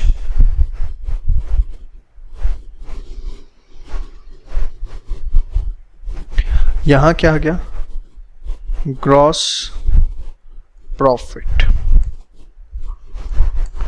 समझ में आया? कुछ भी नया नहीं कर रहा है यार, वही है जो सारे ड्रामे आपको सिखाए अभी तक मैंने।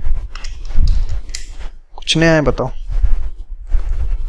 कॉन्सेप्ट फोकस कर लो, बार बार यही समझाता हूँ। -30 minus 1 lakh minus 5,000 minus 1,30, 1,35, 1,45, 1.5 lakh, 1,10,000। कई बार कैलकुलेशन मुंह ज़बानी ज़्यादा बेटर हो जाती है। चलिए यहाँ फिर वही कॉपी ग्रॉस प्रॉफिट, ये P&L बनता है इस तरीके से। अब आप सीधे नेट प्रॉफिट निकाल रहे हो, तो जितने इनडायरेक्ट एक्सपेंसेस आप लाइन से लिख दो, आपको उसे बाइफरकेट नहीं करना। वो तो आप यहाँ पर अलग अलग निकाल रहे थे, ऑपरेटिंग अलग, नेट अलग, बट यहाँ पर आपको ऐसा करने की जरूरत नहीं है। ऑल इनडायरेक्ट एक्सपेंसेस कौन कौन से हैं? सैलरी, भाई इनडायरेक्ट एक्सपेंस क्या होते हैं? ऑपरेटिंग भी आते हैं उसमें और नॉन ऑपरेटिंग भी आते हैं। ये सुनो, तो आप सारे लिख दो, सैलरी, रेंट, चाहे डेप्रिसिएशन, इंटरेस्ट ऑन लोन, सब लिख दिया आपने, किसी को नहीं बख्शेंगे। Salary 3, rent 8, depreciation 2, 3,000, 8,000, 2,000। Interest on loan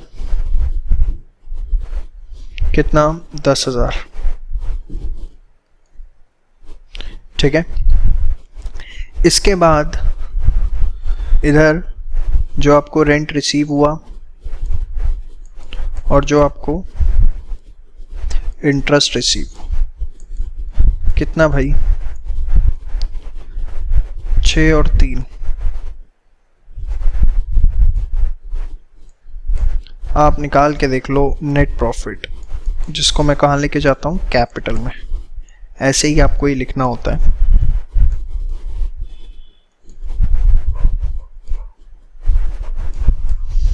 तो 1,10,000, 6,000, 3,000, 1,19,000, 8 और 3 11 और 2 13 और 10 23, 96,000। तो ये आ गया आपका नेट प्रॉफिट। तो अभी तक आपने जितना मेरे साथ सीखा था वो हमने देखा कि किस तरीके से सारी की सारी चीज़ें करनी है। ठीक है, होपफुली आपको इसमें किसी तरह की कोई दिक्कत ना हो।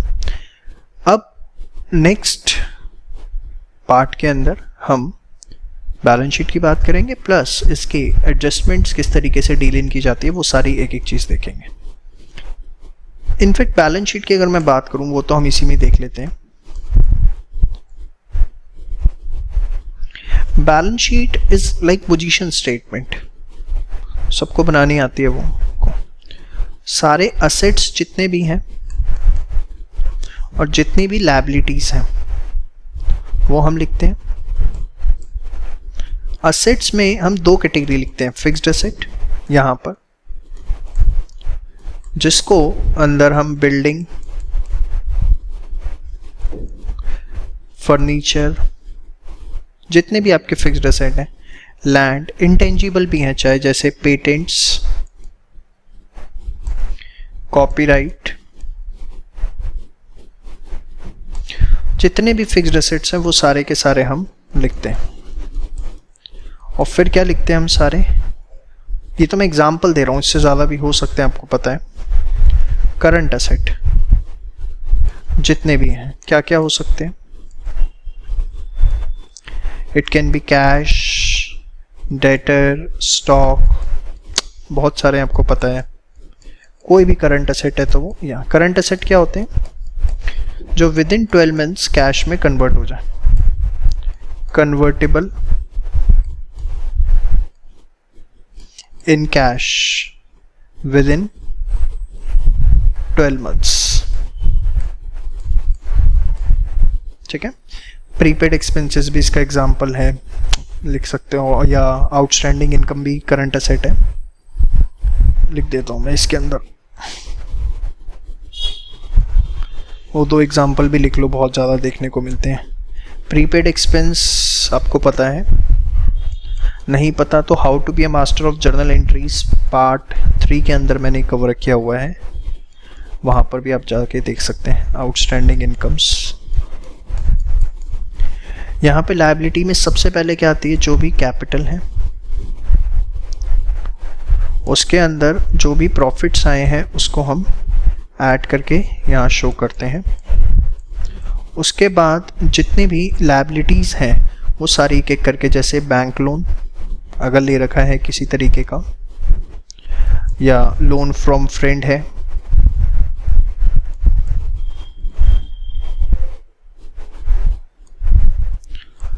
ठीक है, या करंट लायबिलिटीज उसके बाद जितनी भी हैं, like which are payable within 12 months, like creditors, bills payable, outstanding incomes, outstanding expenses, prepaid incomes, ये सब हमारे लिए करंट लायबिलिटी। प्रीपेड इनकम क्यों करंट लायबिलिटी है? अगर आपको इनकम एडवांस में मिल गई तो जब तक आपने मुझे फीस एडवांस में दे दी तो जब तक मैं आपको पढ़ा ना दूँ वो मेरे लिए क्या है, लायबिलिटी। इनकम तो एडवांस में आ गई, प्रीपेड आ गई, जब तक पढ़ा नहीं दूंगा मेरे लिए लायबिलिटी। तो बैलेंस शीट ये इस तरीके से आपकी होती है। ठीक है, देखिए बैलेंस शीट बनाने का एक अभी आपने तरीका देखा जिसमें मैंने क्या किया, फिक्स्ड एसेट, करंट एसेट, और इस तरीके से जो एक वर्ड होता है marshalling of assets and liabilities. Marshalling of assets and liabilities का मतलब है कि किस तरीके से हम बैलेंस शीट के अंदर असेट्स एंड लायबिलिटीज को प्रेजेंट करते हैं। manner in which assets and liabilities are shown in balance sheet। ठीक है। अब इसके भी दो तरीके होते हैं, एक होता है ऑर्डर ऑफ लिक्विडिटी, एक होता है order of permanence. Order of permanence में और ऑर्डर ऑफ लिक्विडिटी में क्या डिफरेंस है? इसमें हम मोर लिक्विड असेट्स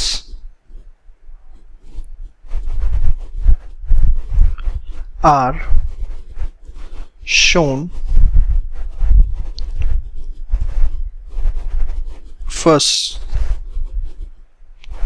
मतलब इसमें हम सबसे पहले शो करेंगे, अगर इस हिसाब से बना रहे हैं, पहले करंट एसेट्स को और फिर शो करेंगे या लायबिलिटी को और फिर शो करेंगे फिक्स्ड एसेट्स को या कैपिटल को।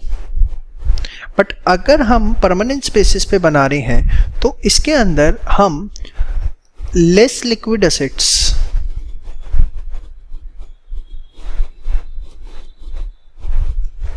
Are shown first. समझ में आई बात? इसके अंदर हम सबसे पहले क्या दिखाएंगे? फिक्स्ड एसेट्स, ठीक है, और उसके बाद क्या दिखाएंगे? करंट एसेट्स या करंट लायबिलिटी, और उधर लायबिलिटी साइड से बात कर रहे हैं तो इधर पहले क्या आएगा? कैपिटल। तो ये जो बैलेंस शीट आप बनाते हो जनरली, ये बैलेंस शीट आप कौन से बेसिस पे बनाते हो? परमानेंस बेसिस पे। सारी बातें बहुत इंपॉर्टेंट है थ्योरी के पॉइंट ऑफ व्यू से। इस चैप्टर से थ्योरी भी इक्वली इंपॉर्टेंट है जो आपसे एग्जाम में पूछी जाती है। तो ये आपने पूरा का पूरा एक कॉन्सेप्ट देखा कि किस तरीके से हम सारी चीज़ें कहाँ लेते हैं। ट्रेडिंग P&L में सारे इनकम एक्सपेंस, यहाँ सारी आपकी एसेट लायबिलिटीज, और किस तरीके से वो भी आपने मेरे साथ पूरा का पूरा देख लिया। चलिए बच्चों, अब हम बात करने जा रहे हैं एडजस्टमेंट्स की, कि फाइनल अकाउंट्स में किस तरीके से हम सारी एडजस्टमेंट्स को डील इन करेंगे। देखिए, मैं आपको बड़ा एक बेसिक सा कॉन्सेप्ट एडजस्टमेंट्स को लेके समझाने जा रहा हूँ, पहले आप उसको समझिए, फिर आपके सामने अगर एग्जाम में कोई नई एडजस्टमेंट भी आ गई तो आपको दिक्कत नहीं होगी। प्लस जितनी एडजस्टमेंट्स मैं आपको यहाँ पर समझाऊंगा वो आपको बहुत अच्छे से समझ में आएंगी। देखिए, आपको एक चीज़ पता है कि कोई भी ट्रांजेक्शन होती है, कोई भी ट्रांजेक्शन जो है उसको हम रिकॉर्ड करते हैं। रिकॉर्ड कहाँ पर करते हैं सर? रिकॉर्ड करते हैं हम जर्नल में। जर्नल के बाद हम उसको पोस्ट करते हैं। पोस्ट कहाँ पे करते हैं सर? हम पोस्ट करते हैं उसको लेजर में, ठीक है, यही होता है। उसके बाद लेजर से जो भी बैलेंस आपका निकलता है, जो भी बैलेंस निकलता है, नेक्स्ट स्टेप हमारा होता है समराइज करना। समराइज करने के लिए हम क्या बनाते हैं? ट्रायल बैलेंस, और जितने भी बैलेंसेस आते हैं वो सारे के सारे हम ट्रांसफ़र कर देते हैं कहाँ पर? ट्रायल बैलेंस में। तो बेसिकली सबसे पहले आती है जर्नल, जर्नल के बाद क्या बनता है आपका? लेजर, और लेजर के बाद वही चीज़ जो बैलेंस निकलता है, जो बैलेंस है वो कहाँ ट्रांसफ़र हो जाता है? बैलेंस ट्रांसफ़र हो जाता है आपका ट्रायल बैलेंस के अंदर, यही होता है। अब एक बात, एडजस्टमेंट में कोई चीज़ गिवन है, इसका मतलब क्या होता है? एडजस्टमेंट में गिवन है, ट्रायल बैलेंस में गिवन नहीं है। एग्जाम्पल के तौर पर सपोज आपको एक ट्रायल बैलेंस में, यहाँ पर ध्यान से समझना जरा, डेबिट क्रेडिट, आपको ट्रायल बैलेंस के अंदर डेप्रिसिएशन गिवन है से 20 रुपये का, ठीक है, ये मेरा फर्स्ट एग्जाम्पल है। सेकेंड एग्जाम्पल, ट्रायल बैलेंस के अंदर आपको कुछ भी गिवन नहीं है, मतलब डेप्रिसिएशन, लाइक ये डेप्रिसिएशन जो है वो आपको नीचे गिवन है, डेप्रिसिएशन ऑफ ₹20। इन दोनों में डिफरेंस क्या हुआ? आप एक चीज़ समझो, देखो बेटा, अगर ये चीज़ यहाँ ट्रायल बैलेंस में दिख रही है, ये डेप्रिसिएशन आपको ट्रायल बैलेंस में दिख रहा है, तो ट्रायल बैलेंस में वो कब आया होगा? जब उसकी रिकॉर्डिंग हुई होगी, ट्रांजैक्शन रिकॉर्ड हुई होगी, रिकॉर्ड होने के बाद पोस्ट हुई होगी, और फिर वो बैलेंस जो है वो कहां पर आया? ट्रायल बैलेंस के अंदर आया। आप मेरी इस बात से एडमिट करते हैं? What ever is appearing in the trial balance, इसका मतलब मुझे इतना समझ में आता है कि जो भी ट्रायल बैलेंस में मुझे दिख रहा है, एटलीस्ट उसकी journal and ledger recording and posting हो चुकी है, तभी वो मुझे ट्रायल बैलेंस के अंदर दिख रहा है। समझ में आया? तो आपने एक कंक्लूजन बनाया। सबसे पहले वट एवर, ये नोट कर लीजिएगा, whatever balances are appearing in trial balance indicates the transaction has been already recorded and posted। उसको हम ऑलरेडी रिकॉर्ड कर चुके हैं एंड पोस्ट कर चुके हैं, ठीक है। बट बेटा जो चीज ट्रायल बैलेंस में नहीं दिख रही, जैसे डेप्रिसिएशन, इसका मतलब इसकी ना जर्नल हुई ना इसकी रिकॉर्डिंग हुई, यही मतलब हुआ। मतलब if item is appearing in, if item is appearing in trial balance, if item is not appearing in trial balance, it means transaction has not recorded and posted। यही मतलब समझ में आया? मतलब हमने ट्रांजैक्शन को रिकॉर्ड ही नहीं किया, और रिकॉर्ड नहीं हुआ तो ऑब्वियस है कि पोस्ट नहीं हुई। इसका मतलब अगर रिकॉर्डिंग एंड पोस्टिंग ही नहीं हुई, एडजस्टमेंट का मतलब कि कोई चीज दिख रही है एडजस्टमेंट में, मतलब वो चीज ना रिकॉर्ड हुई है और ना ही वो चीज पोस्ट हुई है। आपको यहां तक मेरी बातें समझ में आती हैं होपफुली। अब ध्यान से समझिए, रिकॉर्ड नहीं हुई, पोस्ट नहीं हुई, मतलब कैन आई से कि adjustments are nothing but the error of omission. ये बात मैं कह सकता हूं या नहीं कह सकता? तो अगर वो एरर ऑफ ओमिशन है तो हमें कुछ नहीं करना, हमें नॉर्मली एंट्री को रिकॉर्ड करना है। रिकॉर्ड करना है, क्या बोल गए सर आप? ध्यान से समझो इस चीज को, मेरे बड़े ध्यान से सुनना और समझना। मैं आपको बहुत इंपॉर्टेंट बात बताने जा रहा हूं। बस इतना भी तक आपको समझ में आ गया, ट्रायल बैलेंस में कोई चीज दिख रही है मतलब वो ट्रांजैक्शन ऑलरेडी रिकॉर्ड पोस्ट हो चुकी है। ट्रायल बैलेंस में नहीं दिख रही, ना रिकॉर्ड हुई ना पोस्ट हुई। अब ध्यान से समझिए, प्रॉब्लम मेरे साथ क्या है कि मैं जर्नल बना चुका, जर्नल के बाद लेजर बना चुका, लेजर के बाद मैं ट्रायल बैलेंस बना चुका, तीनों चीजें बन चुकी। मतलब ट्रायल बैलेंस बनने का तो मतलब ही यही हुआ कि कहीं ना कहीं जो लेजर्स हैं वो मेरे क्लोज हो चुके हैं, जर्नल बुक्स जो हैं वो मेरी क्या हो चुकी हैं? क्लोज हो चुकी हैं। और उसके बाद मुझे ये पता लगता है कि भैया ये डेप्रिसिएशन हो गया 20 रुपए का, या कुछ भी हो गया, आउटस्टैंडिंग एक्सपेंस हो गया, प्रीपेड इनकम हो गया, बहुत सारी है, वो मैं आपको सब बताऊंगा बात की बातें। इन सबको मैं रिकॉर्ड एंड पोस्ट करना ही भूल गया हूं, तो क्या करें? तो फिर मुझे क्या करना पड़ता है? ऑब्वियसली क्योंकि मेरे जर्नल लेजर क्लोज हो चुके हैं तो मैं उनको दोबारा से रीओपन नहीं कर सकता। तो अब मुझे जो भी मेरी एरर्स और ओमिशंस हो गई हैं उनका सीधे इंपैक्ट फाइनल अकाउंट्स के अंदर लेना पड़ेगा। ये बात इतनी आपको समझ में आनी चाहिए। बस मैं इसके नीचे लिख रहा हूं, ध्यान से देखें इसको, sorry. Since trial balance has been prepared, it means journal and ledger has already closed Now to record these transactions,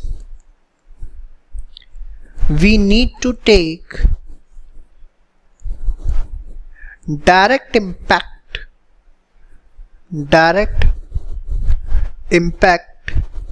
in final accounts. अब सर आपकी ये बात तो समझ में आ गई, since trial balance has been prepared, means journal and ledger had been closed. Now to record these transactions we need to take direct impact in final accounts. अब ये क्या है, बस ये थोड़ा सा समझा दो, बाकी सब समझ में आ गया, यही ना, बाकी सब आ गया, ये नहीं आया थोड़ा समझ, मतलब कुछ अपने आप को सेटिस्फाई कर रहे होगे लेकिन पूरा समझ में नहीं आया। अब मैं एक एग्जांपल से समझाऊंगा, उसके बाद सारी एडजस्टमेंट आपसे पूछूंगा, सारी A to Z आप ही बताओगे, मैं नहीं बताऊंगा, ध्यान से सुनना बेटा। सबसे पहली एडजस्टमेंट मैंने आपको दी, एडजस्टमेंट के अंदर मैंने आपको बोला, ध्यान से देखिए कि ये एग्जांपल दे रहा हूं मैं अभी आपको, एक ट्रायल बैलेंस है, डेबिट क्रेडिट फर्नीचर, हमारा फर्नीचर है से 10,000 रुपीज का, ठीक है। नीचे एडजस्टमेंट पे लिखा हुआ है depreciation at the rate of 10% on furniture, आपको ये दिया हुआ है। अब आपको इतना समझ में आ गया, डेप्रिसिएशन चार्ज करना भूल गए तभी ये एडजस्टमेंट में है। अच्छा, चार्ज करते तो क्या करते सर, एंट्री, मतलब अगर करना भूल गए ये है ना, एक बार ये बताओ, अगर डेप्रिसिएशन चार्ज करते तो एंट्री क्या करते sir, depreciation account to fixed asset, यही करते, मतलब टू फिक्स्ड एसेट नहीं, फर्नीचर है यहाँ पर तो मैं फर्नीचर का ही नाम लूंगा, depreciation account debit to furniture, कितने से सर 10% है तो 1,000 से करते हैं। अच्छा, अगर मैं आपसे ये पूछूं ये एंट्री आप क्यों करते, देखो मैं यहाँ पर एंट्री के पीछे लॉजिक पूछूंगा, और अगर प्लीज आपका जर्नल एंट्री वाला पोर्शन वीक है तो यूट्यूब पे अकाउंट्स बेसिक्स के नाम से एक प्लेलिस्ट है, उसमें 4-5 वीडियोस हैं, बस 4 to 5 वीडियोस, प्लीज एक बार आप उन्हें देख लो ताकि आपके अकाउंट्स में एटलीस्ट ये जर्नल वाला जो बेसिक अगर किसी का वीक है तो वो वीक नहीं होना चाहिए, क्योंकि यहाँ जर्नल का बहुत ज्यादा रोल है। चलिए, डेप्रिसिएशन टू फर्नीचर करते, क्यों करते, क्योंकि असेट की वैल्यू कम हो रही है सर इसलिए, और डेप्रिसिएशन इसलिए डेबिट करते क्योंकि वो एक्सपेंस है, यही करते ना। हम इसका डायरेक्ट इंपैक्ट ले लेते हैं, कैसे, आप एक बात बताओ, हम क्या बनाते हैं, ट्रेडिंग एंड P&L, यस सुनो, ट्रेडिंग एंड P&L में डेबिट साइड सारे एक्सपेंस आते हैं, बस इतना डिफरेंस होता है कि यहाँ ट्रेडिंग में डायरेक्ट एक्सपेंस आते हैं और यहाँ क्या आते हैं, इनडायरेक्ट एक्सपेंस, यही तो सिखाया था बेशर्मो, भूल गए क्या है। बैलेंस शीट में यहाँ असेट्स और यहाँ लायबिलिटी, याद है।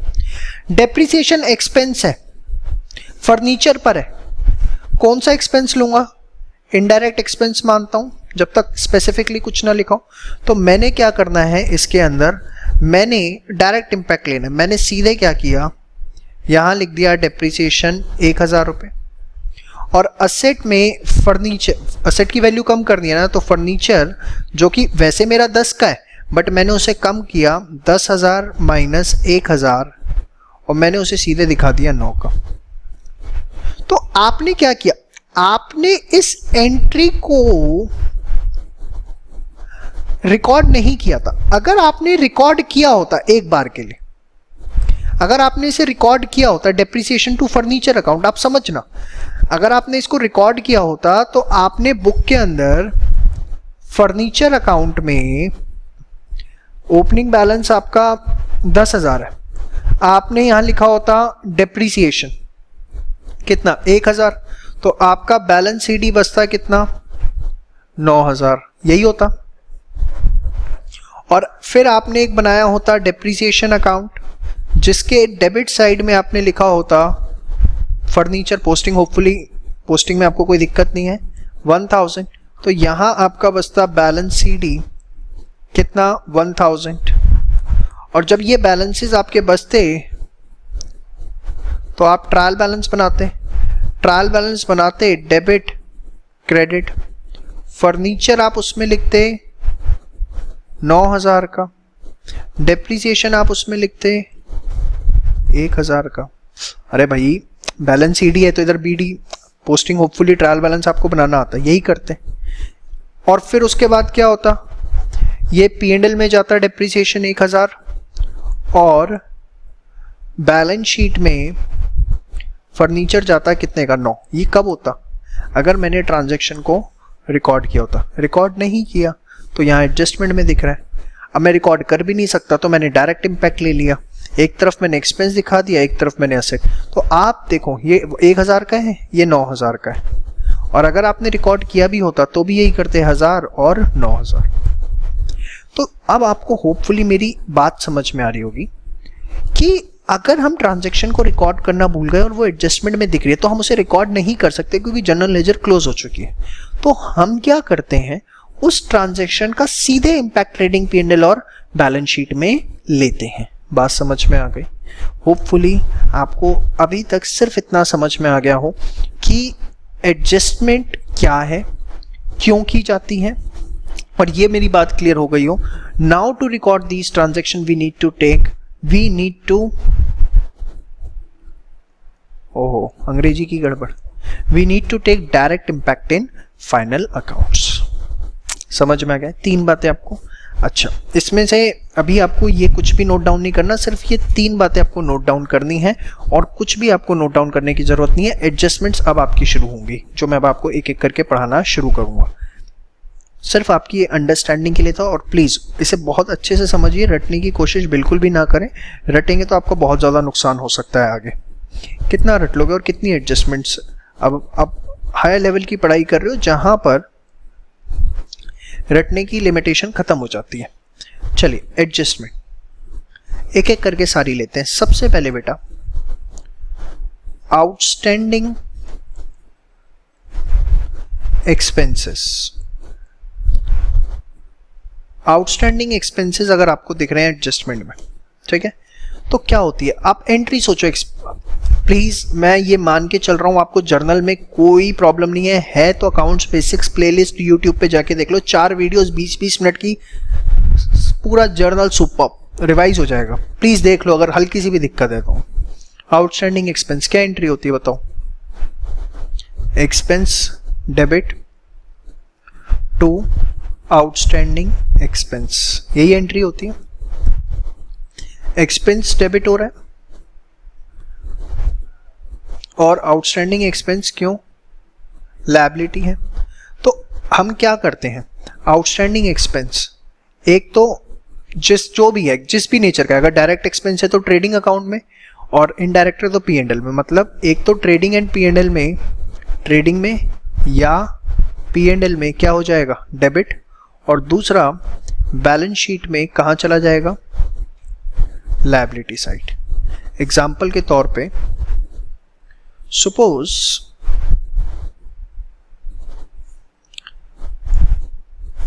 हमें गिवन है ट्रायल बैलेंस, सैलरी 10,000, एडजस्टमेंट में गिवन है आउटस्टैंडिंग सैलरी ऑफ ₹1,000। 1,000 रुपये की सैलरी क्या है? आउटस्टैंडिंग है। तो हम क्या करेंगे इसके, देखिए ये मैं P&L लिख रहा हूँ, वैसे आपको पता है ट्रेडिंग P&L इकट्ठा बनता है। सैलरी हम 10,000 नहीं लिखेंगे, 10,000 प्लस 1,000 लिखेंगे। भाई एक्सपेंस है, सैलरी है, डेबिट डेबिट प्लस हो गया, कितना हो गया? 11,000। और दूसरा जो हम बैलेंस शीट बनाएंगे, ट्रेडिंग P&L में डेबिट में जो भी एक्सपेंस है उसमें प्लस, और बैलेंस शीट में हमने लायबिलिटी साइड लिख दिया आउटस्टैंडिंग सैलरी, और कितने की लिख दी? आउटस्टैंडिंग सैलरी 1,000 की। समझ में आ गई बात आपको? चलिए आगे बात करते हैं। Second, prepaid expense. Prepaid expenses क्या होते हैं बेटा? होते होंगे sir, expenses paid in advance. Entry क्या होती है इसकी? Sir prepaid expense debit to expense. क्यों होती है? अकाउंट्स बेसिक्स जाके देखो, अगर नहीं आती, और आती है तो बस आगे देखो। प्रीपेड एक्सपेंस डेबिट क्यों होते हैं? मेरी टीम भी हंस रही है मेरी ऐसी बातों पे। बेशर्मो रिकॉर्ड कर रहा हूँ मैं, तुम्हें दिख नहीं रहा है, हंस रहो। चलो, प्रीपेड एक्सपेंस डेबिट क्यों होता है? क्योंकि असेट है, हाँ या ना? और टू एक्सपेंस, एक्सपेंस क्रेडिट हो रहा है, मतलब एक्सपेंस क्रेडिट। एक्सपेंस का नेचर क्या होता है? डेबिट होता है। यहाँ क्रेडिट हो रहा है, मतलब हमें उसे क्या करना है? कम करना। अब ये एंट्री क्यों होती है? प्लीज इसके लिए अकाउंट्स बेसिक्स जाके चेक करिए। प्रीपेड एक्सपेंस डेबिट इसलिए असेट, और यहाँ पर एक्सपेंस क्रेडिट हो रहा है, मतलब एक्सपेंस कम। तो एक एग्जांपल लेता हूं मैं। Suppose trial balance debit credit, यहां गिवन है वेजेस 80,000 और नीचे आपको एडजस्टमेंट में गिवन है प्रीपेड वेजेस ऑफ ₹5,000। चलो बताओ फटाफट, वेजेस कहाँ जाती हैं? बैलेंस शीट में नहीं, ट्रेडिंग अकाउंट में। बेशर्मो, ट्रेडिंग अकाउंट डायरेक्ट एक्सपेंस है, भूल गए? वेजेस कितनी जानी थी? 80,000, बट एक्सपेंस कम करना है, कितना? 5,000, तो कितना आएगा? 75,000। और दूसरा, बैलेंस शीट के अंदर प्रीपेड एक्सपेंस वेजेस असेट होता है, तो हम यहाँ बैलेंस शीट में लिख देंगे प्रीपेड वेजेस कितना? 5,000। तो इसके दो ट्रीटमेंट होंगे, एक तो एक्सपेंस में से क्या कर दिया हमने? माइनस, और दूसरा असेट साइड शो कर दिया। और क्यों, उसका लॉजिक भी आपके सामने मैंने रख दिया, क्योंकि प्रीपेड एक्सपेंस असेट है और टू एक्सपेंस मतलब एक्सपेंस में से कम हो रहा है। ठीक है, चलिए ऐसी नोट्स बनाते रहिए साथ साथ, एकदम बढ़िया बढ़िया। तीसरा, आउटस्टैंडिंग, चलो अब लिख दिया तो लिखने दो। आउटस्टैंडिंग इनकम्स, ओहो इनकम, कमाई की बात। टू इनकम क्या एंट्री होती है? Outstanding income debit to income.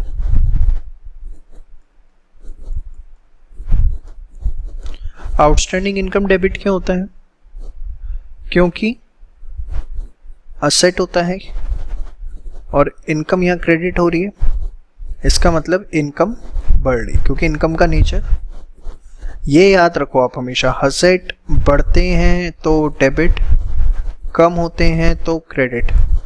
Liability बढ़ेगी तो क्रेडिट, कम होगी तो डेबिट। एक्सपेंस बढ़ता है तो डेबिट होता है, कम होगा तो क्रेडिट होगा। इनकम बढ़ेगी और इनकम कम होगी, डेबिट क्रेडिट। अब इनकम कम और एक्सपेंस कम कैसे हो सकती है? होपफुली आपको पता हो ये बात, नहीं पता तो अकाउंट्स बेसिक्स। या चलिए, आउटस्टैंडिंग इनकम, तो ट्रीटमेंट इसके दो होंगे। एक तो असेट साइड शो करना है, इनकम यहाँ क्रेडिट हो रही है, मतलब इनकम में आपको क्या कर देना है? ऐड कर देना। अब इसके लिए क्या होगा, ध्यान से देखिए, एक एग्जांपल देते हैं। सपोज आपको ट्रायल बैलेंस में डेबिट क्रेडिट, रेंट 50,000। बेटा रेंट दो तरह के होते हैं, एक होता है पेड, एक होता है रिसीव्ड। पे करना दुखदाई होता है, रिसीव करना आहा क्या सुकून होता है। मैं पे करता हूँ बेटा, मेरी पूछोगे तो रेंट पे करते हैं तो वो डेबिट साइड आएगा। क्यों? क्योंकि वो एक्सपेंस हो गया।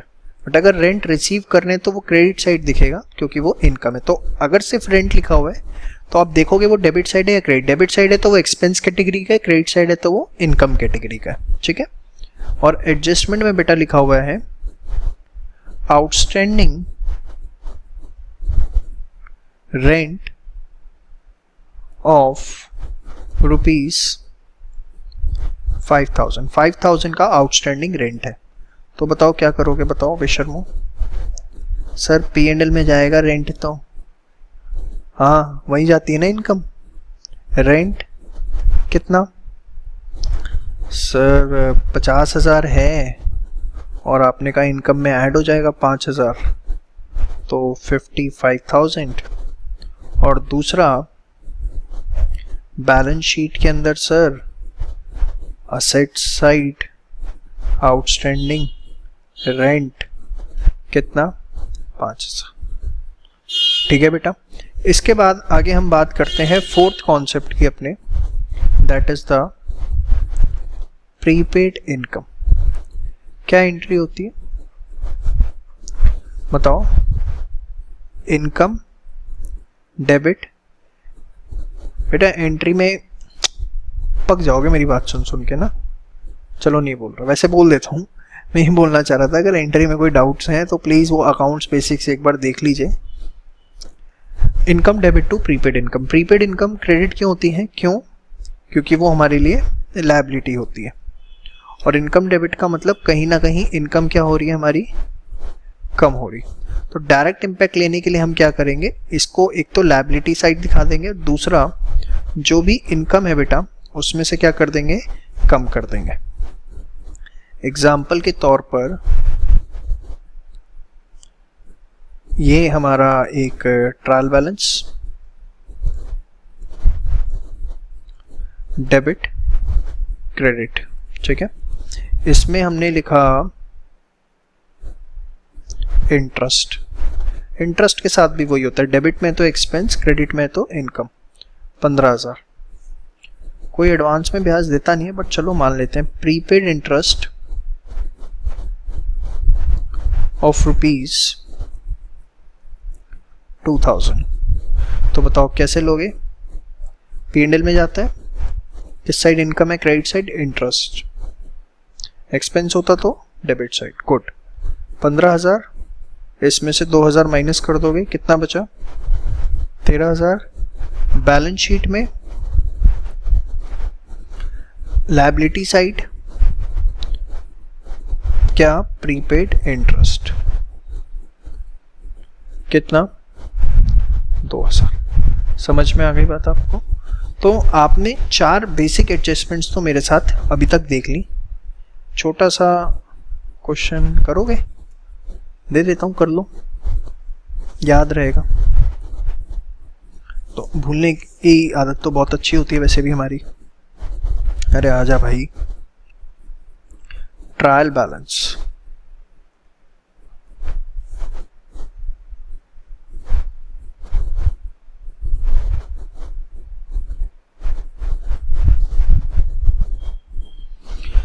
डेबिट भैया, वेजेस 50,000। ये इसके आगे मैंने एक एन एक्सट्रैक्ट लिख दिया, मतलब मैच नहीं होगा, मैं सिर्फ आपको आइटम के मकसद से दे रहा हूँ, ट्रांजैक्शन वाली आइटम। Outstanding wages 10,000। मैं कुछ आपको ट्रायल बैलेंस में भी दूंगा जानबूझ के। रेंट 40,000, 30,000। इसके बाद मैंने आपको दिया से कमीशन 10,000, 8,000, ठीक है। फिर मैंने आपको दिया, एक चीज और देता हूं, रुको, इंटरेस्ट 10,000। एडजस्टमेंट में दिया आउटस्टैंडिंग इंटरेस्ट ऑफ ₹10,000। जान मुझे कंफ्यूज करने के लिए दे रहा हूं। Prepaid rental income of 2,000, outstanding commission payable of ₹3,000। ये मैंने आपको दिया। चलो अब आप मुझे बताओगे कौन सी चीज कहां पर जाने वाली है, ठीक है, बताओगे ना। प्रैक्टिस हो जाएगी यार, क्यों नाराज हो रहे हो। Trading and P&L